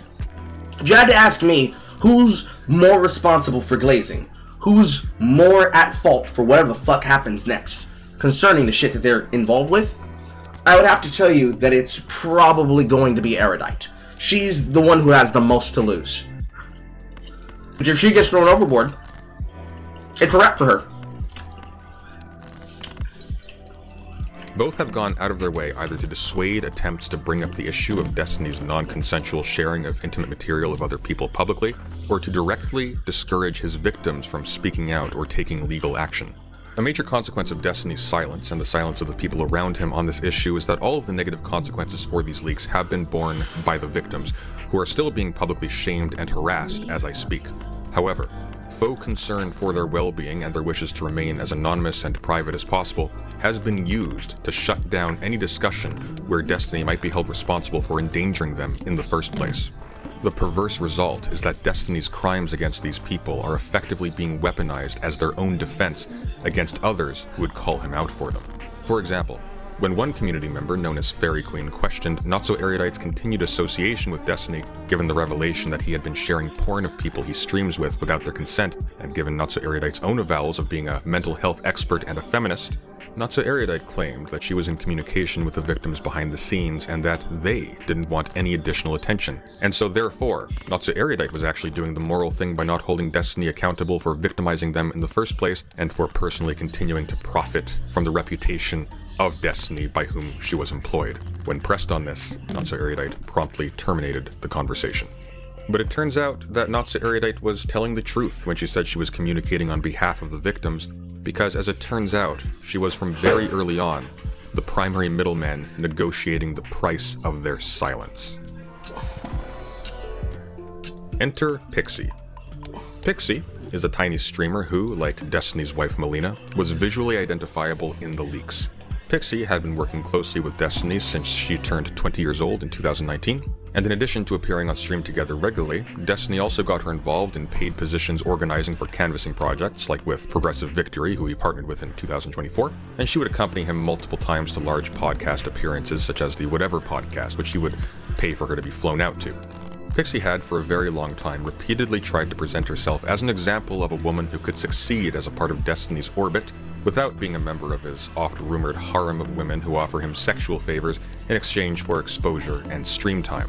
In light of these leaks, that image has obviously been shattered, and she has received the brunt of negative reactions to the scandal, since people who hate Destiny and hate the politics of the people in his group are eager to laugh at the hypocrisy of one of them, even if it means joining in the mass harassment of someone who is in fact a victim of revenge porn. Unfortunately, Pixie did the worst thing that someone in her position could do. Rather than seek legal recourse or make a public statement denouncing the violation of her consent and dignity that these leaks represented, she seems to have ultimately chosen to try and profit from the situation by extorting Destiny. An American citizen who finds themselves a victim of revenge pornography has several valid actions they can take. Let's go over 3. First, they can seek legal recourse. In fact, there is a federal law on the books as of 2022 that allows victims of non-consensual exchanging of explicit material to be compensated up to $150,000, and that's even if the leaks were not necessarily done maliciously, but only with reckless disregard for the consent of the victims. The victims may even have their identity concealed. Second, they may make a public statement denouncing the person who leaked the materials and violated their consent. And in fact, this can be done in conjunction with the first option I mentioned. And finally, they can choose to do nothing. They can stay silent and hope that it all blows over. And this is their right. But Pixie did not do any of these. In an exchange that I have learned has since been circulated among the entire commentary community on YouTube and virtually everyone in this circle, Not So Erudite can be seen haggling with Pixie over the amount of money that would be appropriate for Destiny to pay her to not involve the court system or to denounce him publicly. First, Pixie uses the implicit threat of her impending suicide and a scheduled note announcing it to pressure Destiny to pay out a significant sum of money, and then later switches to vague threats of public denunciations and legal action. Meanwhile, behind the scenes, her friend Straightraid was colluding to advise Destiny to offer to help her financially as penance to stave off her threats of self-harm. A situation that would obviously be a reputational disaster for Destiny. Note, Straightraid has also explicitly said that she did not consider the situation serious enough to warrant a wellness check. As revealed in earlier DMs between Pixie and Destiny prior to this conversation with Not So Erudite, Pixie and her friend Straightraid had used the specter of her impending suicide to alarm Destiny enough that he would be receptive to suggestions of financial compensation. Apparently, Pixie was hopeful from the beginning that she could get as much as a $1 million payout from Destiny, which Straightraid had to repeatedly talk her down from. The condition of this financial compensation is, of course, Pixie's continued silence. This would seem to imply that Pixie's decision to not go public is not because she is afraid of the repercussions, or else she wouldn't be threatening Destiny directly with legal action or public denunciations, but because she wants to profit personally off of extorting Destiny, who also, it must be remembered, is a victim of revenge porn. Destiny may be the one responsible for the leaker having the images in the first place, but he shared them recklessly, not maliciously. And of course, he has endured public humiliation as well for this. Destiny's close friend and podcast co-host Dan Saltman, the CEO of Redact, had also reportedly gone behind Destiny's back to advise Pixie to make financial demands of Destiny, as well as to ask her to dissuade Destiny from taking legal action against Kiwi Farms for hosting the leaks. Pixie has since said nothing publicly. There has been no evidence of legal proceedings being pursued, and she has seemingly ceased communications with the people she was previously working with, instead posting on X about taking the LSAT in pursuit of law school. It appears as though her attempt to extort Destiny has probably paid off, albeit at the expense of every other person Destiny has victimized in the past and will victimize in the future. And so we can see the circuit completing itself. Destiny seeks out vulnerable women in his community who are enamored by his fame and success. He engages them intimately and records the interactions. Then he hoards these recordings and he shares them with reckless abandon, even occasionally threatening their release if the people in them do something to displease him. And when finally, the obvious result of recklessly sharing these intimate images with strangers occurs and they are publicly exposed for all to see to the detriment of these people's reputations, mental health, and safety, he is able to buy off his victims and use their purchased silence as moral ammunition to shut down anyone who would try to hold him accountable for what is clearly grossly unethical conduct. Destiny, and the web he has created around himself, is creating victims, and if it is allowed to continue, it will create more. I urge everyone to pay attention and to warn people about the danger they are putting themselves into by engaging with Destiny and his community. These are people who have been handpicked for their willingness to not just remain passive in the wake of intimate and potentially life-ruining abuse, but to also become accomplices in silencing the victims. And the victims are also selected, either for mental illness, allowing them to be easily construed as hysterical or deceptive when they complain about their treatment, or for financial vulnerability, allowing them to be easily paid off by Destiny for their silence. Thanks to certain individuals revealing to me the extent to which people are knowingly allowing or even actively taking part in the system of abuse and cover-up, I have realized that by withholding what I know of the situation, I am playing directly into Destiny's game. Someone needs to break the chain, or people are going to continue to be hurt. I've linked my full conversation with Nicholas DeOrio in the description of this video. As always, thank you for listening, and take care. Wonderful. Wonderful. Bombshell. Big ass bombshell. And that is pretty much where everybody is. That's the majority of most information we have to the extent at this fucking time. Now, what do we feel? What do we feel like? Want to hear opinions? Tell me your opinions, chat. We're going to read them and we're going to talk about them.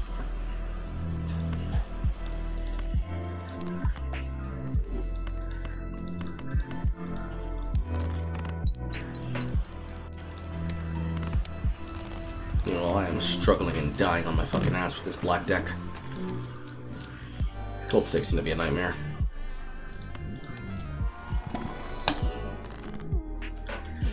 Saturday. He should be sued and tarred and feathered.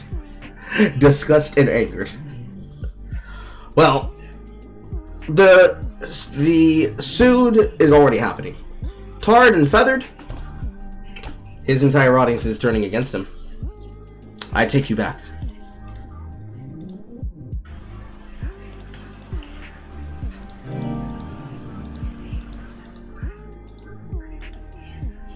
Where is it? Here we go. I take you back. His audience is turning against him. This is a thing that is still happening. All these messages that are here, there's more people criticizing him for being fucking stupid than it is people trying to defend him. Plenty of them are still saying themselves that they find this shit to be disrespect, to be disappointing and damning of his character and his person and the audience that they find themselves in. So, on that level, mission accomplished. He can't lock this fuck shit down. The fact that he had to be forced to confront this and make this point is a part of why he finds himself where he is, and they find themselves talking about the shit that they are talking about. Because you should be disgusted and you should be angered. You should be disgusted and you should be angered. But you gotta do more. We can do more here. We can do more than just be disgusted.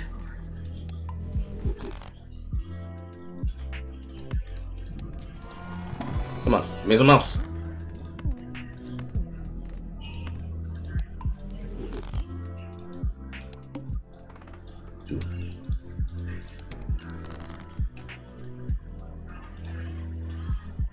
Well, that's good that at least more people should understand that no one should be above being a sex fiend, no matter how charismatic that they think they are.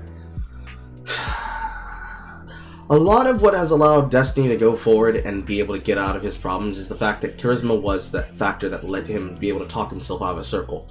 That's honestly part of the reason why Destiny is known everywhere that he is. He's known amongst the sector, he's known amongst streamers, he's known amongst content creators, he's known amongst public figures that are now household names, because he's capable of moving in the circles to do things that would increase his size and profile. And the amount of people who are inside of his audience, lurking, looking for something interesting to watch from him, or interesting to talk about from him, associated themselves with the topic in such a way that they were more than happy to go along with whatever the fuck was being said or done, as long as it meant that they could be entertained while watching it. From there, that pretty much sets the course and sets the pace for everything else. Can't be able to get to him if he's able to just do this frequently. He doesn't have to concern himself with problems or issues or statements, because who's going to hold him accountable? People who already don't like him? Kappa? Doesn't work. It don't work. I mean, he has a level of charisma, if we're being serious and honest, Saf. Destiny has a level of charisma that allows him to move in these circles because he has the ability to know how to make himself look good concerning what he has to worry about being involved in. He doesn't have to worry about really being all that embarrassed because, hey, he's amongst mutual fucking artists. Most people are going to give him a pass. And as long as they give him a pass, he can't. The sky's the fucking limit. You ain't got to really worry for shit.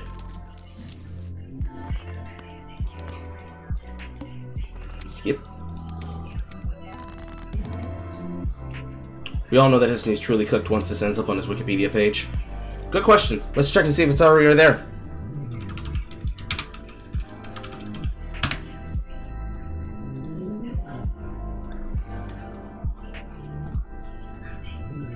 Nope, it's not on the page yet. It does have the filing from divorce. It does have his son there. It has his personal move to Miami. But the only thing that is actually here is the canvassing, the Israeli-Palestinian conflict shit that he's talking about, and his political positions, and his post-Twitch career. So, the Dan Saltman, Salt of the Earth shit is, here, but everything else is not. And honestly, that just has to come down to who's gonna fucking put the updates in there. That's really all that comes down to.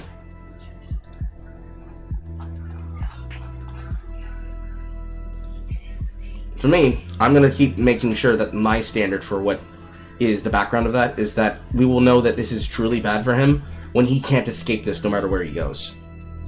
That's the only thing that really makes the background for the concerns and for the worry of his content. Amy is streaming on Twitter? Interesting. That's gonna be the barometer. If he can't escape it on Twitter, and he can't escape it on YouTube, and he can't escape it anywhere else that he goes, he has to permanently worry about this fucking up any amount of crossover and any amount of conversations he can get involved in. That's going to be what holds him to account. And that's going to be what he gets judged for. Nothing else is going to help and change the problem. That's really it. But for the most part, it's 9:00 p.m. I don't think we really have anything else we can combine to the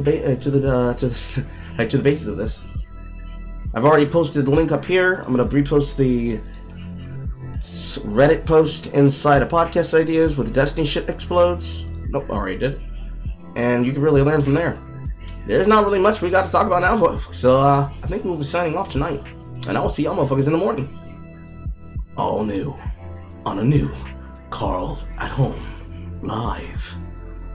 You can be able to catch it there. Same Carl time, same Carl channel. Only on Carlson Network. And Lord, maybe then I'll have fucking finish with the goddamn black chip deck. I want this deck to be so done and over with. Keep in mind, we've got plenty of versus chat content this week for us to be the words are hard for us to be going through. So don't miss it. Thursday through Saturday, don't miss it. No, I don't think I can go out on Saturday this week. But so Thursday through Saturday, don't miss it. Don't miss it. I'll see y'all on the Funded Papers. Goodbye, chat. I leave you. I leave you with my knowledge. Go forth in the world.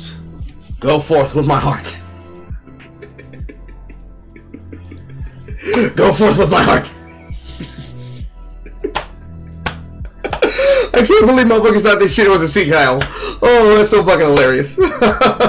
Remember, chat, when you have to point your fingers, always curve them to the side. If it's like this, it's white power. If it's like this, it's a black man roasting you. And if it's out like this, that's not a Nazi. That's Alucard. And he's just cast a fireball at your head.